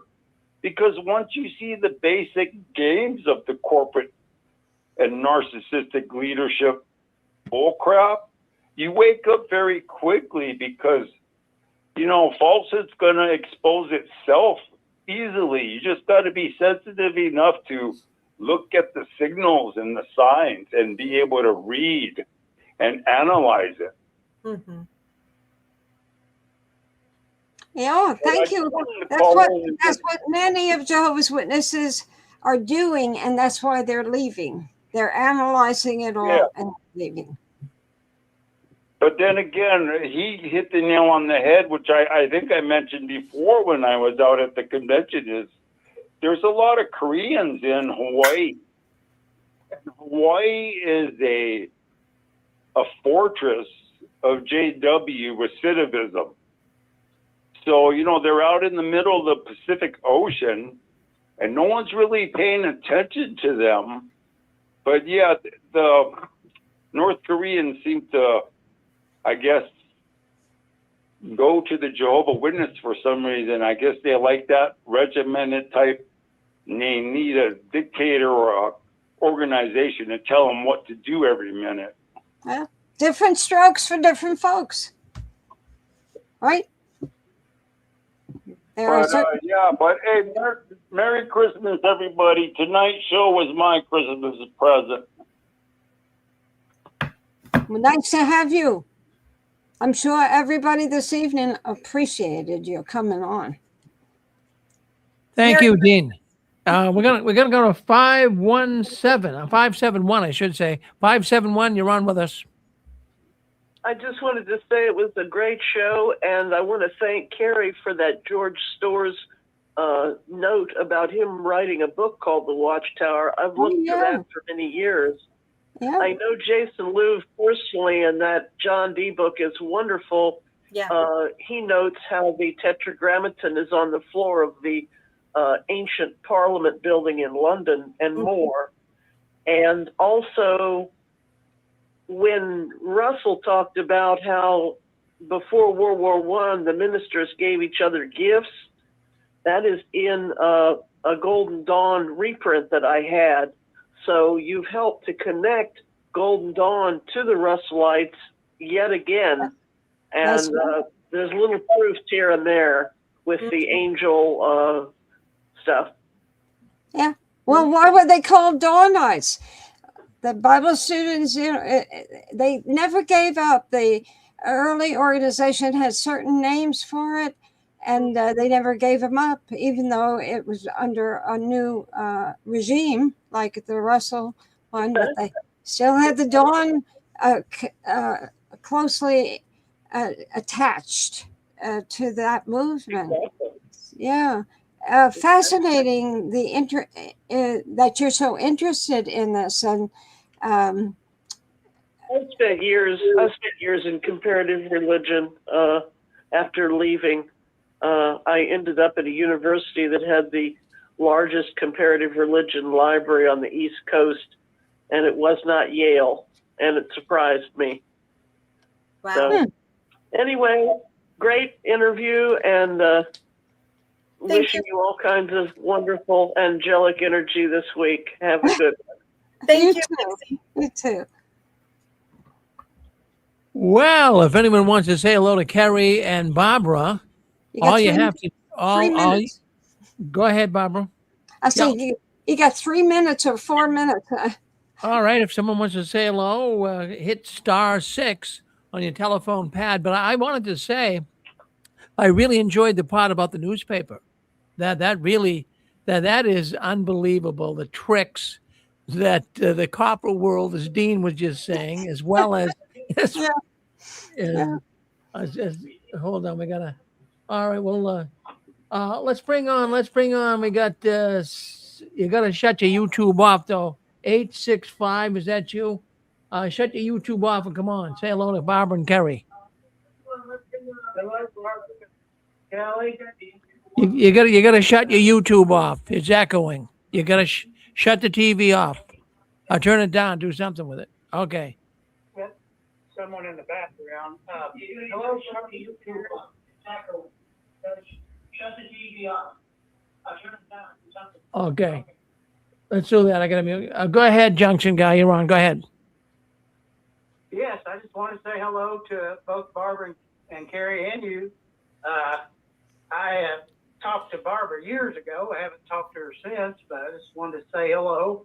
And I've been watching the program tonight, and I watch this program every Saturday if I'm home or if I'm on vacation. Sometimes I don't watch it, but anyway, I've enjoyed the show tonight. Well, good. We enjoyed doing it. You know, it's our favorite subject, isn't it, Kerry? Yeah. We've had hours of conversations on it. Yeah, yeah. We never get bored. We got hundreds of years to discuss. Right, Rick? Well, I have to say this now. What I look at here at the 6 screens control panel, I have a number of computers going, and of course they monitor Facebook, YouTube, radio, telephone network. And what I always speak of here, what I look for is retention rate, and the retention rate on this program was extremely high. Now, what I mean by that is, if you can capture people's interest in the very beginning, what you did with the newspaper, that was good. We could put that newspaper out there, people could see it. People were fascinated by that, and that's when I can see the numbers really ticking up here during that time, and that brought an audience in.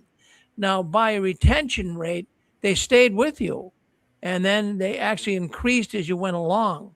So that's a sign of a very good. That's a sign of a good program. So thank you guys for coming on, and you both made it very clear that the Watchtower can really mess people up. There's no question about it, you know.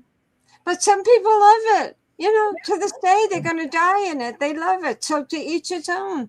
Yeah. I think we have a pasta babe. Is that a pasta babe? You want to say something? Yes, please. Thank you. Hi, Barbara. Hey there. This Hi, is a pasta babe, Linda James.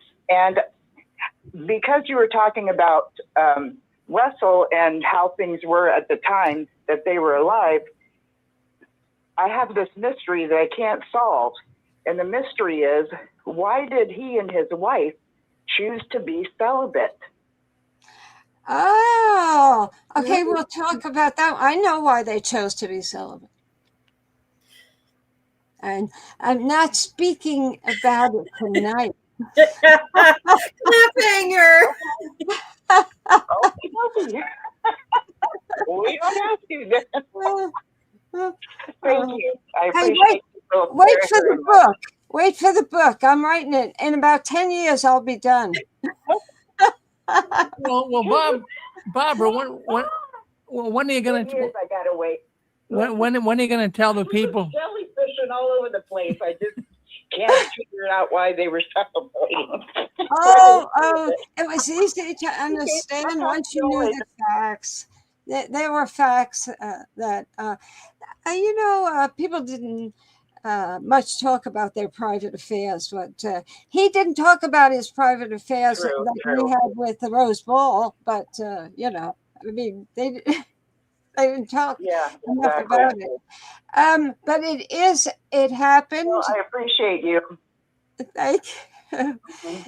It's an adventure. We who, like yourself, looking into all of this, instead of looking into it with hatred, look at it as a world that's past and it's over. And we have the historical information on it if we want it. And some people don't care if they're celibate. I care because I have a book that I'm writing on it. So I care. And you never know. I might be out next year, might be 2 years. You never know. It depends upon a lot of different things. But we do have reasons. So I don't mean to make light of what you're asking. Okay. There is a reason. Well, okay. The mystery remains, and sometimes it's just supposed to. I understand. Yeah. But it's fun to think that you got the answer, that there is an answer. It's just the people haven't really looked at the whole picture. And it's huge, a huge picture of two people and all the lives that they touched while they were alive, not as those like us who inherited the religion. So, if you'll just wait 1 minute, I want to show you something. It's right here in my desk. I just want you to see this. I think you'll. I'm on the phone. Maybe you can describe it to me. I'm not on YouTube, so. Look at this. See this, Rick? Yeah, I see it. Okay, this is Mrs. Russell's. It is hers. She wrote every word. This is not a copy of anything. This is her private manuscript, almost 400 pages, that was given to me. And it is a extraordinary, this is her book, This Good News of the Kingdom. This is after the divorce, after the marriage. This is called The Eternal Purpose. And this is one of the chapters. And I'll show you her handwriting. And she beautiful Spencerian writing.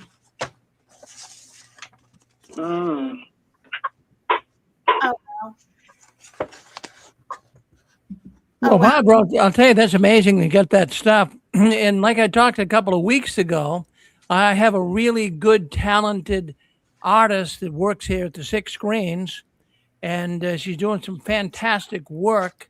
And I just want to, while you're talking about Russell tonight, I'm just going to play this little film. It's just only like a minute long. Oh, is that the one I saw?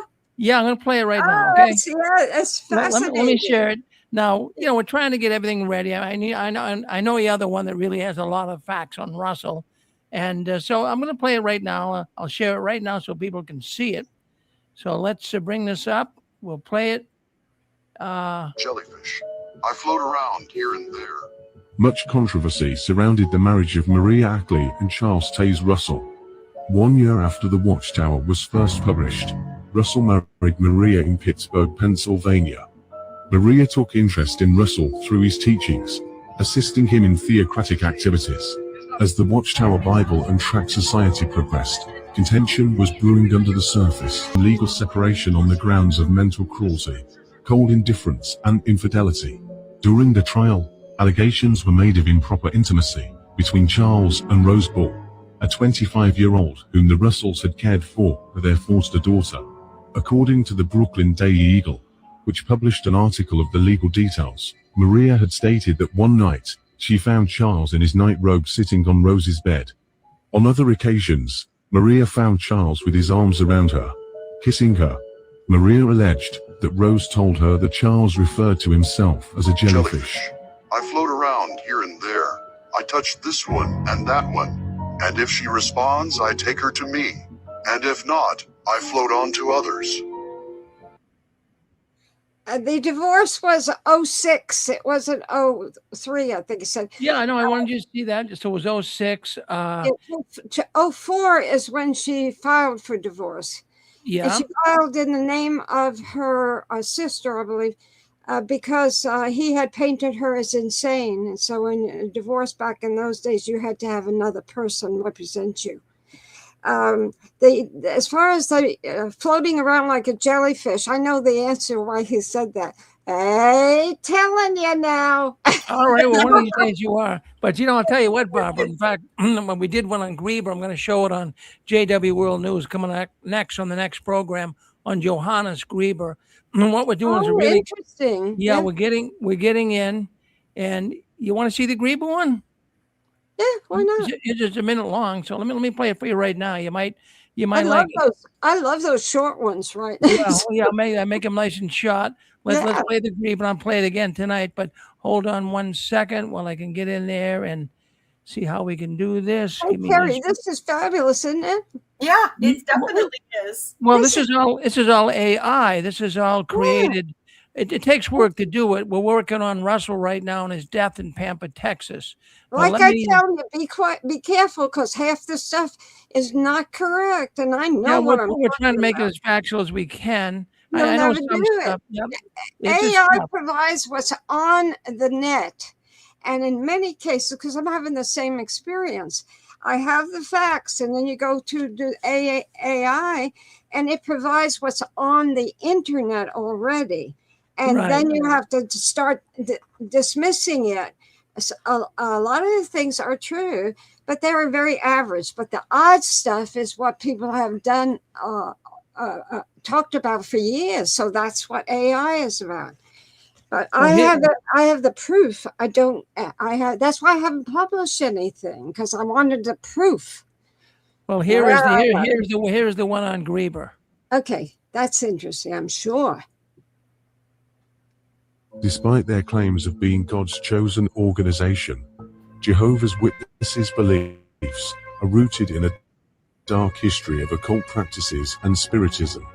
Johannes Grieber, a German priest and spiritist, claimed spirits showed him what words to use in his Bible translation, entitled the New Testament, published in 1937.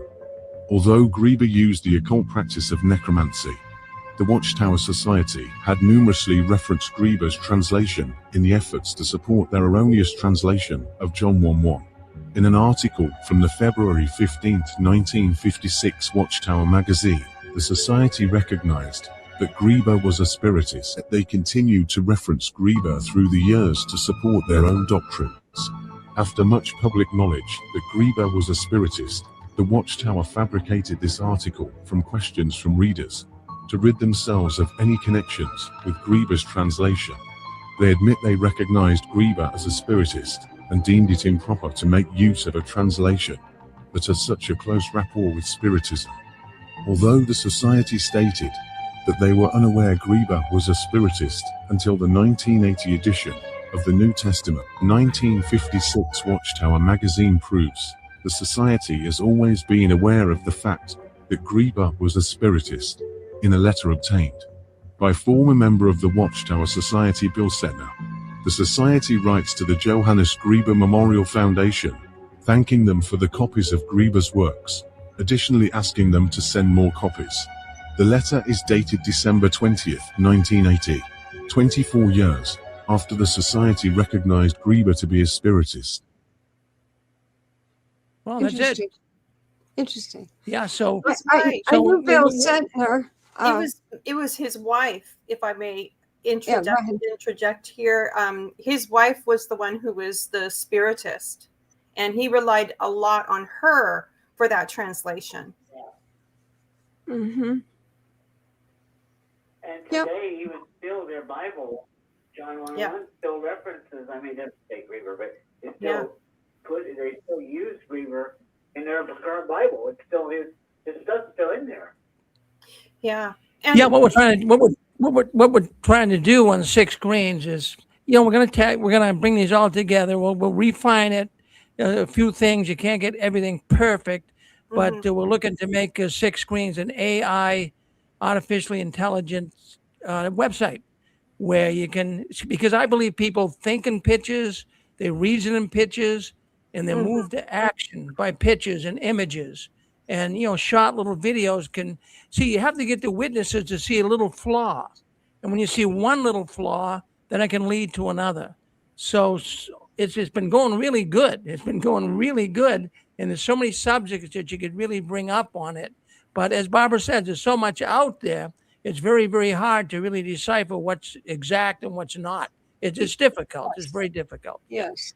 And to bring it together, it brings together the false ones too. So if there's more on a falsity, then the AI will bring it out as like the majority opinion. And so this is we all know that AI is going to cause a lot of problems in our world in the future. And they're seeing it already in college and jobs and so forth. I'm not condemning it, but you have to continue on your search before you accept it, because it's taking it as a fact. Because, I mean, so many people have put one idea about Russell for years on the program, first the radio, then the TV, and now on AI on the internet. The majority wins with AI information. And that's why you got to be very careful. There were two things in the short Russell one I knew right away was not a fact. I hired a historian. People don't have the vaguest idea, and why would they, that someone like me would hire a historian, but I did. And in 2000, I started to pay a historian out of Pennsylvania. And the Pennsylvania archives on the history of Pennsylvania is underground. It is not for people just to wander in like a library. And that man worked for me for years. I took a part-time work. Besides, I went to college part-time.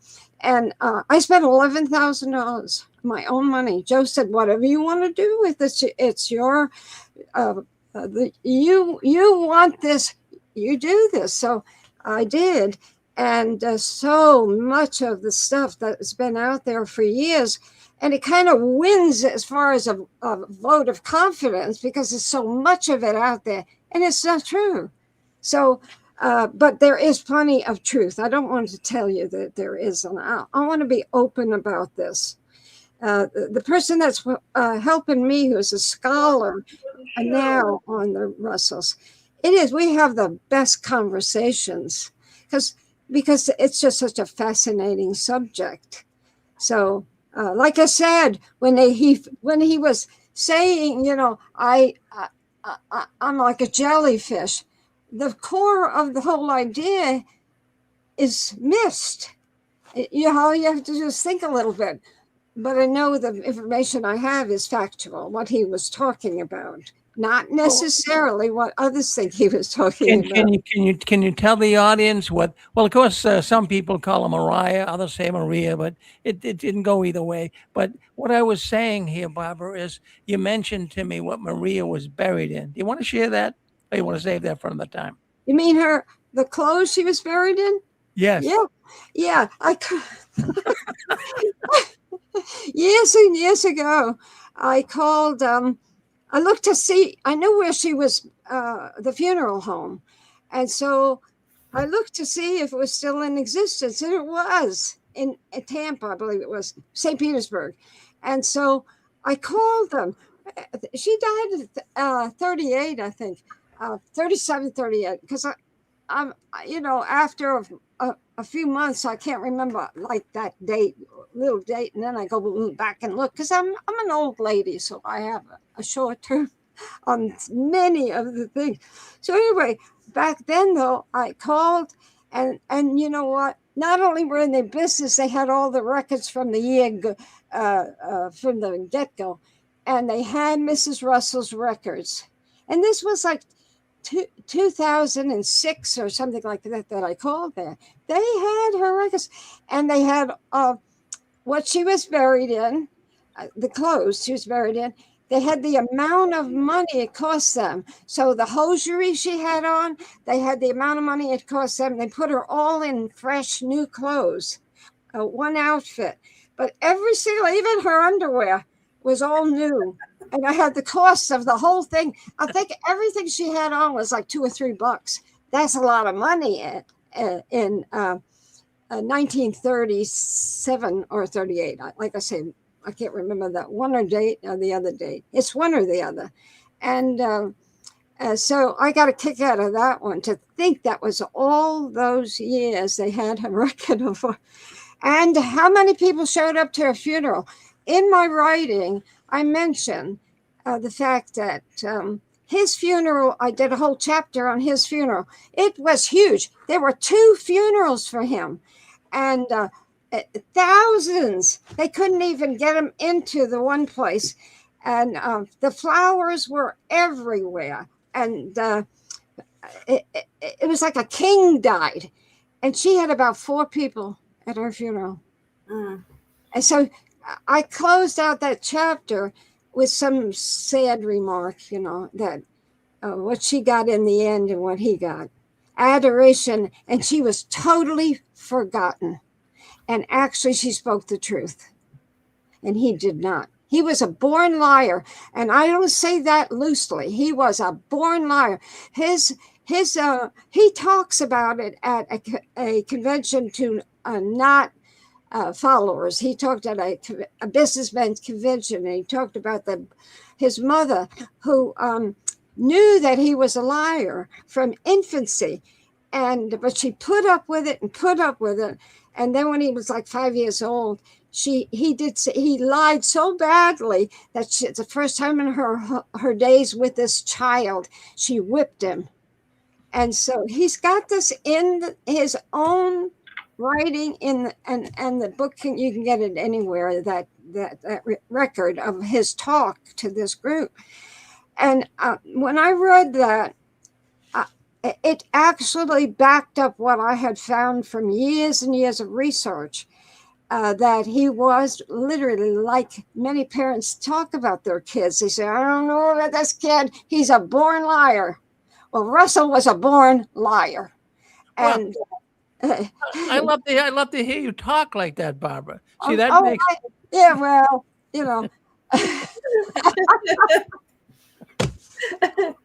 I'm at the age where I have a lot of fun with all of this, and I love this stuff. I love looking at it and thinking about it. Right, Kerry, don't you? Oh, yeah. Yeah. Yes. Yeah. Yes. It's fascinating. So you can be an ex-witness and be happy. You don't have to be unhappy. Who wants to ask a question? Go ahead. You're on with us. Who's this? Hi, this is Stephen. I just had a quick question. I'm enjoying the program. I just wondered, did the Russell family line die out? Did they have children, or are there still any Russells around at all? Mrs. Russell had children. I actually received, I'll show you in a second here. Yes. Okay. You see these? Okay. I received the 7 volumes, and this is Rutherford put it out in 1919 as a kind of a thing for Russell, for Russell's past. These are the original Watchtowers. Now, I have all of this, everything in 7 volumes. This is years and years of research and papers in there, plus and the internet. And these are all kinds of things that are amazing stuff that he wrote. Mrs. Russell wrote over 80 articles. But of course, she exited this before. Well, she lived a long time, but she was out of it earlier than him, way earlier than him. And so this kind of stuff, you find clues everywhere in all of this. So there's so much stuff that I have on the Ruffers. It is, until you see it all, you'll be shocked. Say what? Yeah, I was asking if Charles Taz Russell had children. Is the Russell line? No, I'm going to get. That's what I'm going to get to.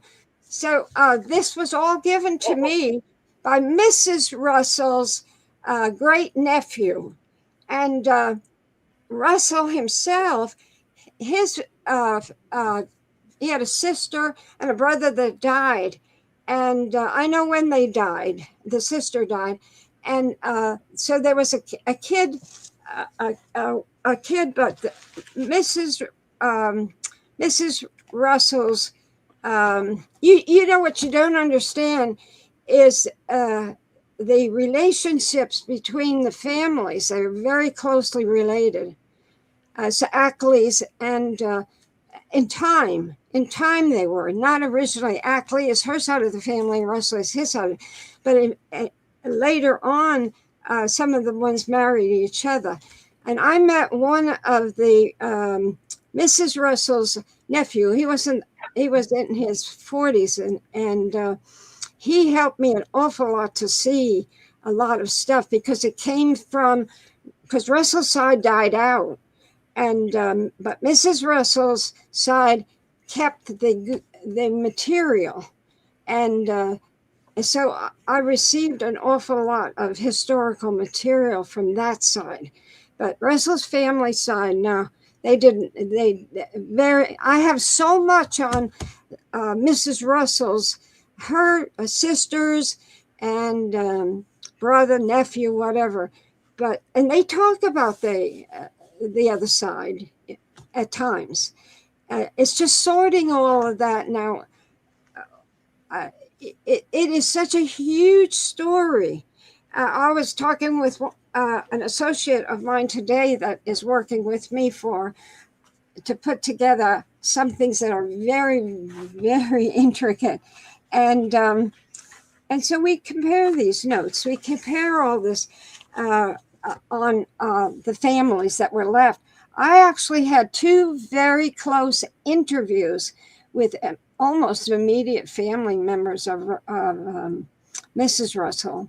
And they weren't partial. They were very, very open people. And later on in their lives, they were Baptists. They weren't Bible students. They were Baptists, some of them. They went their own way. It's a very in-depth discussion, all of any of these questions, because it ain't simple to just come up and answer. You're talking about way, way, way, way long ago. And some places didn't have stuff. They didn't save stuff. I mean, I'll tell you what, Mrs. Russell's story, I'm writing Mrs. Russell's story. Plenty of his stuff is in there. Don't ever think it isn't. I got oodles.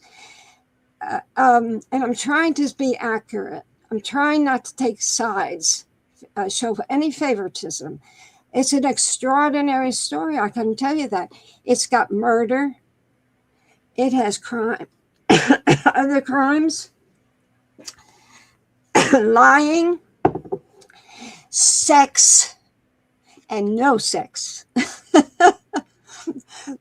That is the best rundown I can tell you that this book is going to have. Okay. And there is a lot of interest in it, not for a book, but for something much more in-depth than a book. Because it is a story that you all will, I think everybody who's going to watch it, get that? Watch it, is going to be very surprised. Do you feel that Watchtower would be opposed to the things that you're going to present? Are you getting any flack from Watchtower that they don't want this stuff to come out?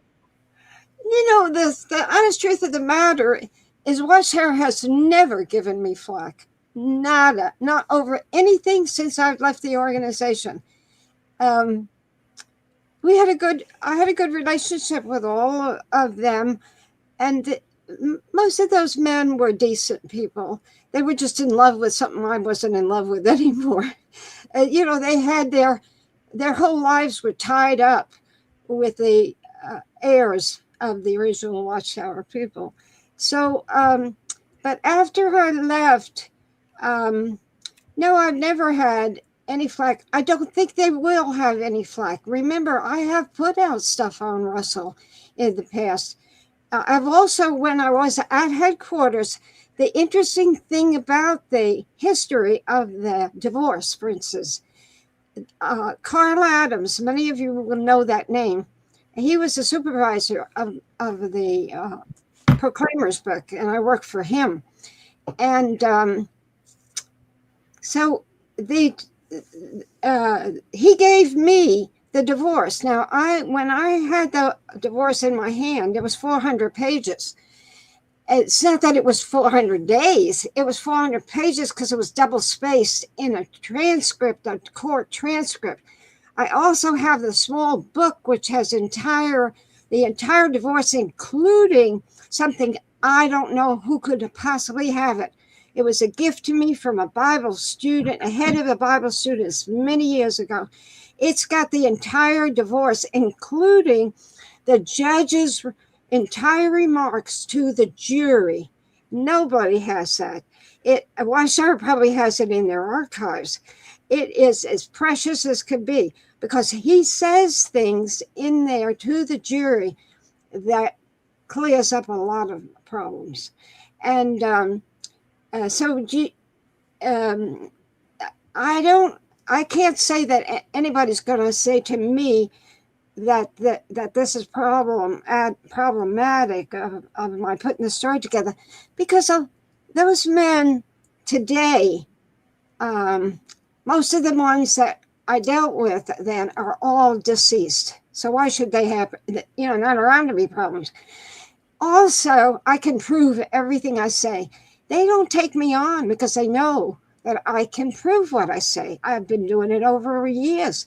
I'm not going to say nada about any of them unless I can prove it, because to me, that's the name of the game. I don't want to perpetuate lies. They had their good qualities. Now, Russell was, I would tell you this, honest. I've got like 2 pages from a Bible student that wrote, and it's in here, the original Watchtower. And that man is critical. And plus, it was put in another kind of book. And that man says that it says 1909. And he says to Russell, what's the matter with you? Everything you used to believe in about your actions and how you dress and how we should be humble and everything. He said, you aren't that way anymore. He said, I don't understand it. 40,000 people left the organization in 2009. And that was when the mediatorship, when he just adopted the mediatorship. All the 144,000 were the mediators, not just Jesus. It's 144 and 1,000, okay? And so, and what it was is Russell was getting sicker and sicker.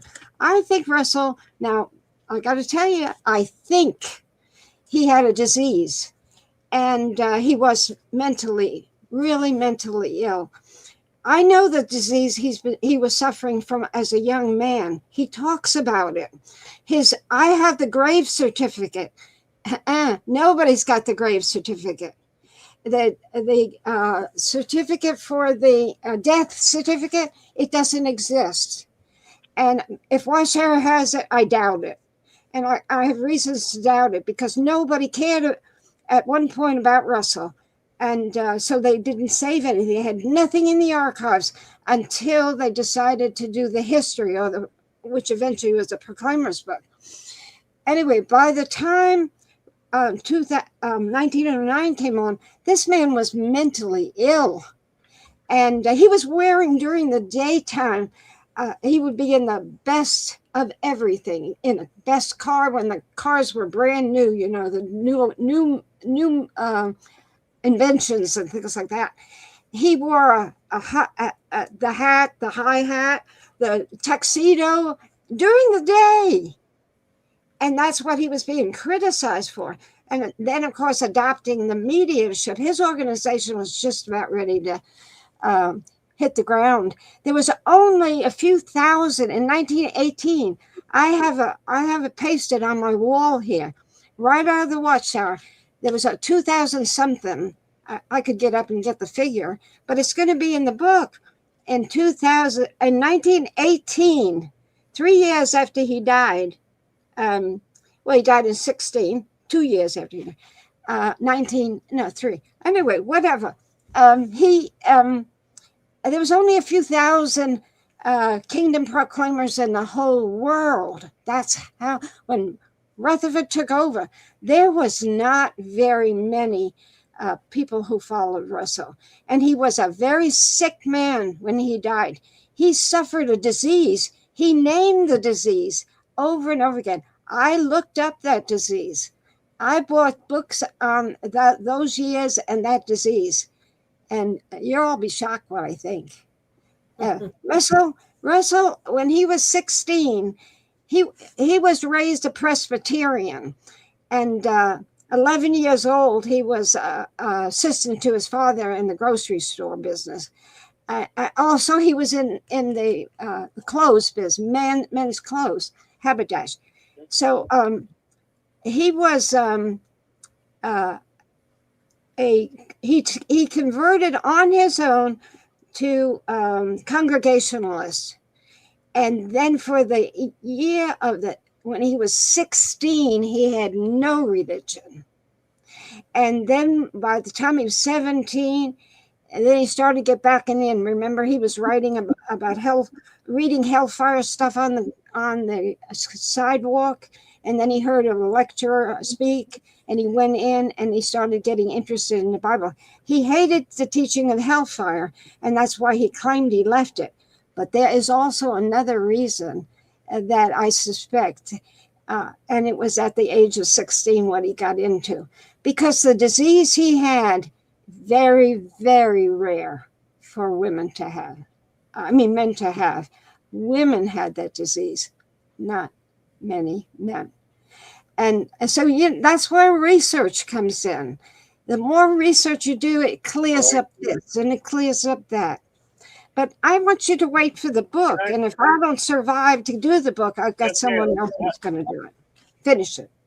Yeah, I'm definitely going to wait for the book. Can I just ask a quick question? And if there's no time, Rick, just let me know. Barb, what is your feeling about the outcome of this organization? Do you feel it's just going to keep going as it is? Do you feel it's just going to slowly, dwindle away? Do you feel it's going to be a catastrophic, end to it? What is your take on how Watchtower is going to end, or is it going to end? Like most of these religions, they disappear. At time, they just disappear. They don't have the followers. It's a different culture. There's so much different in our world than Jehovah's Witnesses' world. The 80s was a phenomenal time. That was when they had the biggest growth, the 80s and the early 90s. And from then on, it's been going down, down, down, down. But that's because of more and more investigation into the Watchtower. And when I was in the writing department, we were encountering that constantly. And that's what's been going on since then. I have I have my friends over the years who let me know how bad the Watchtower is doing. Very, very bad.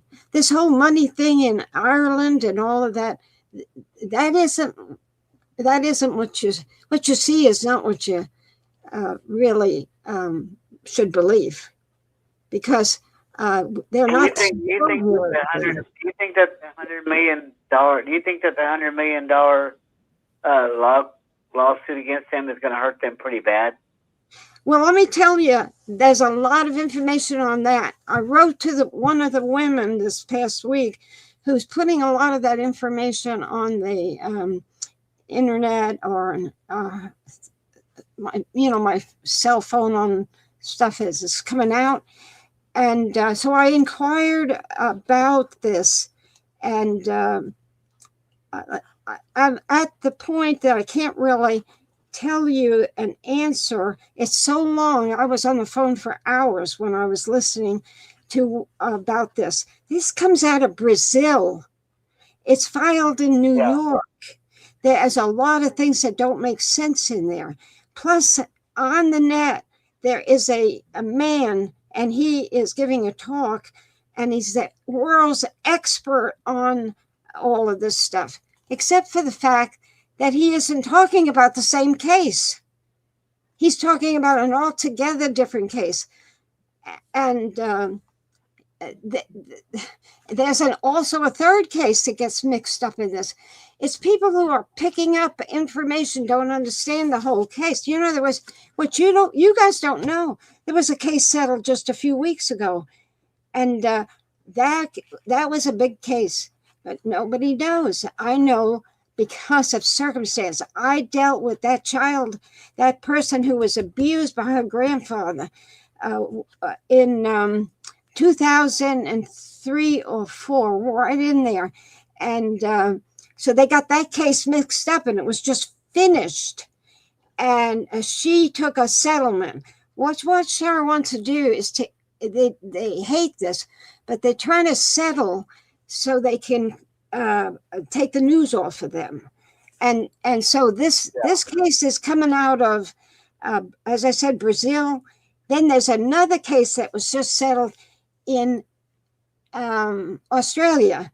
That's the one where the girl has sued her father. She, believe it or not, she is, I wish I could think of her initials. If you watch the Royal Commission, she read her experience. You never saw her. There were two women, young women that read their experiences towards the end of the Royal Commission before Jackson got on. And she read about what her father did to her. And that case was just won $150,000 or no, on $1,500,000. Oh, but yeah, I looked into that one with people involved in Australia. It is not what we think it is. It just isn't. And I can't go into that right now. And actually, it's that woman who won that money off of her father. She's here in the United States. And you might have heard her name, but she's not using information that is. I just can't go into it because this is all going to hit the fan, and the fat's going to hit the fan on those two big cases. They're separate cases. I've got one guy who's excellent, and he is the best out of New York. And of course, Dawkins is involved in some of these things. And I have a lot of association over the years with his cases. And so, but I got to tell you, the last 3 cases that we have heard about, one is settled 2 weeks ago, and the Brazilian one and the one of Australia of the $1.5 million. I could say plenty about the $1.5 million. I wouldn't touch it with a 10-foot pole on television. I just wouldn't. It's bad news. It's very, very bad. Big news.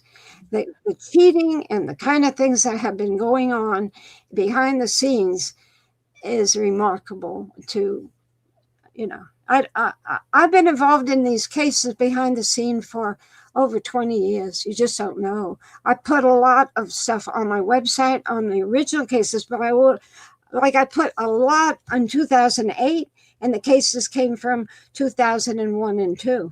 See, so it's all this stuff is going to hit the fat. The fat's going to hit the fan in the next few years.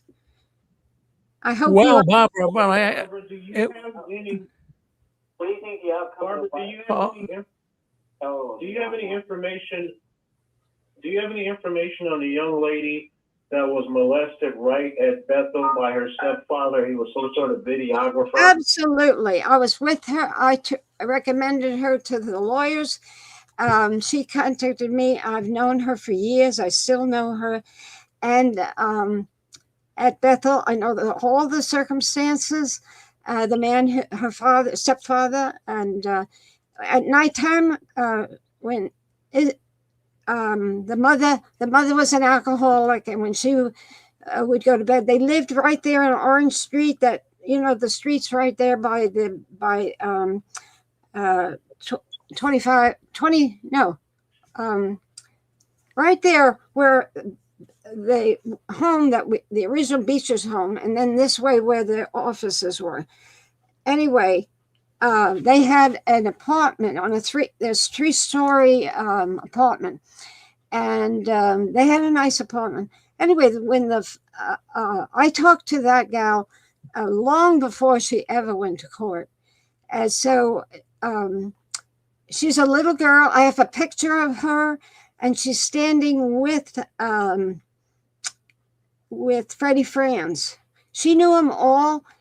I wonder why I never saw her at Bethel, but they didn't live in Bethel. They lived in this apartment. But she was working in the laundry. She's a little girl working in the laundry. Anyway, her mother was an alcoholic. And so her mother would go to bed in the night, and she was drunk. And her bed was in the hall because these are only one-bedroom home apartments. So that's when all the molestation, when the mother was drunk. And well, so, Barbara, you had her. You had, excuse me, Stefan. But Barbara, you had her on a program here in the sixth grade. I did. What was her last name? Debbie something. Hines. Debbie Hines, right? She was on here. In fact, she got so many views. Remember the night she came on a few years ago? You had She her come wanted on. to come back. Yeah, she wanted to come back. Yeah, we're gonna. Was the case settled? The case was settled. Yes. Oh yeah. Okay, that's what I'm saying. Yeah, the case was. Well, Barbara, we got you on here for a long time. I know that you spent some time here with us, and of course, Kerry as well. We want to let you know we really appreciate you coming on, and we're gonna get you guys back. We'll give you a little rest, but boy, oh boy, you guys could go all night. You could, Barbara. Oh, boy. Oh, I could. But, you know what I call myself? I call myself an information passer alonger. well, there you go. We'll go with that title. That's all I am, really. That's a darn good title for you. But no, we'll thank you. We'll give you a little rest here now. But thank you, Barbara, for wanting to come on. And Kerry was such a big help to me to help me understand some of the psychological stuff. You know, she is our expert. So if you guys ever have questions on the psychological stuff on the part of any witness, ask Kerry. She'll explain it to you. Well, Kerry's a very talented woman. Oh, yeah. I mean, she's got the paintings in the background. I'm in like a graphic business myself, but Kerry's very, very talented. She's a very poised woman, and she does a good job with her posts on Facebook. And we're so glad that she could come on here with you tonight. Thank you. Yeah, we really mean that, Kerry. Thank you for coming on being with Barbara tonight. Thank you, Kerry. Thank you all. Appreciate We'll it. do it again, and we'll pick another subject that they can accuse us of not telling the truth because it'll be so sensational. Well, we got you. Well, I liked you tonight, Barbara, in the beginning and the end, because I don't have a soft spot from the top of my head to the bottom of my feet for the Jehovah's Witness organization. Not the Jehovah's Witnesses. Some of them, most of them are nice people. But the organization, I have to tell you, I have no feeling for. And I'm glad I'm glad you called Russell a liar tonight.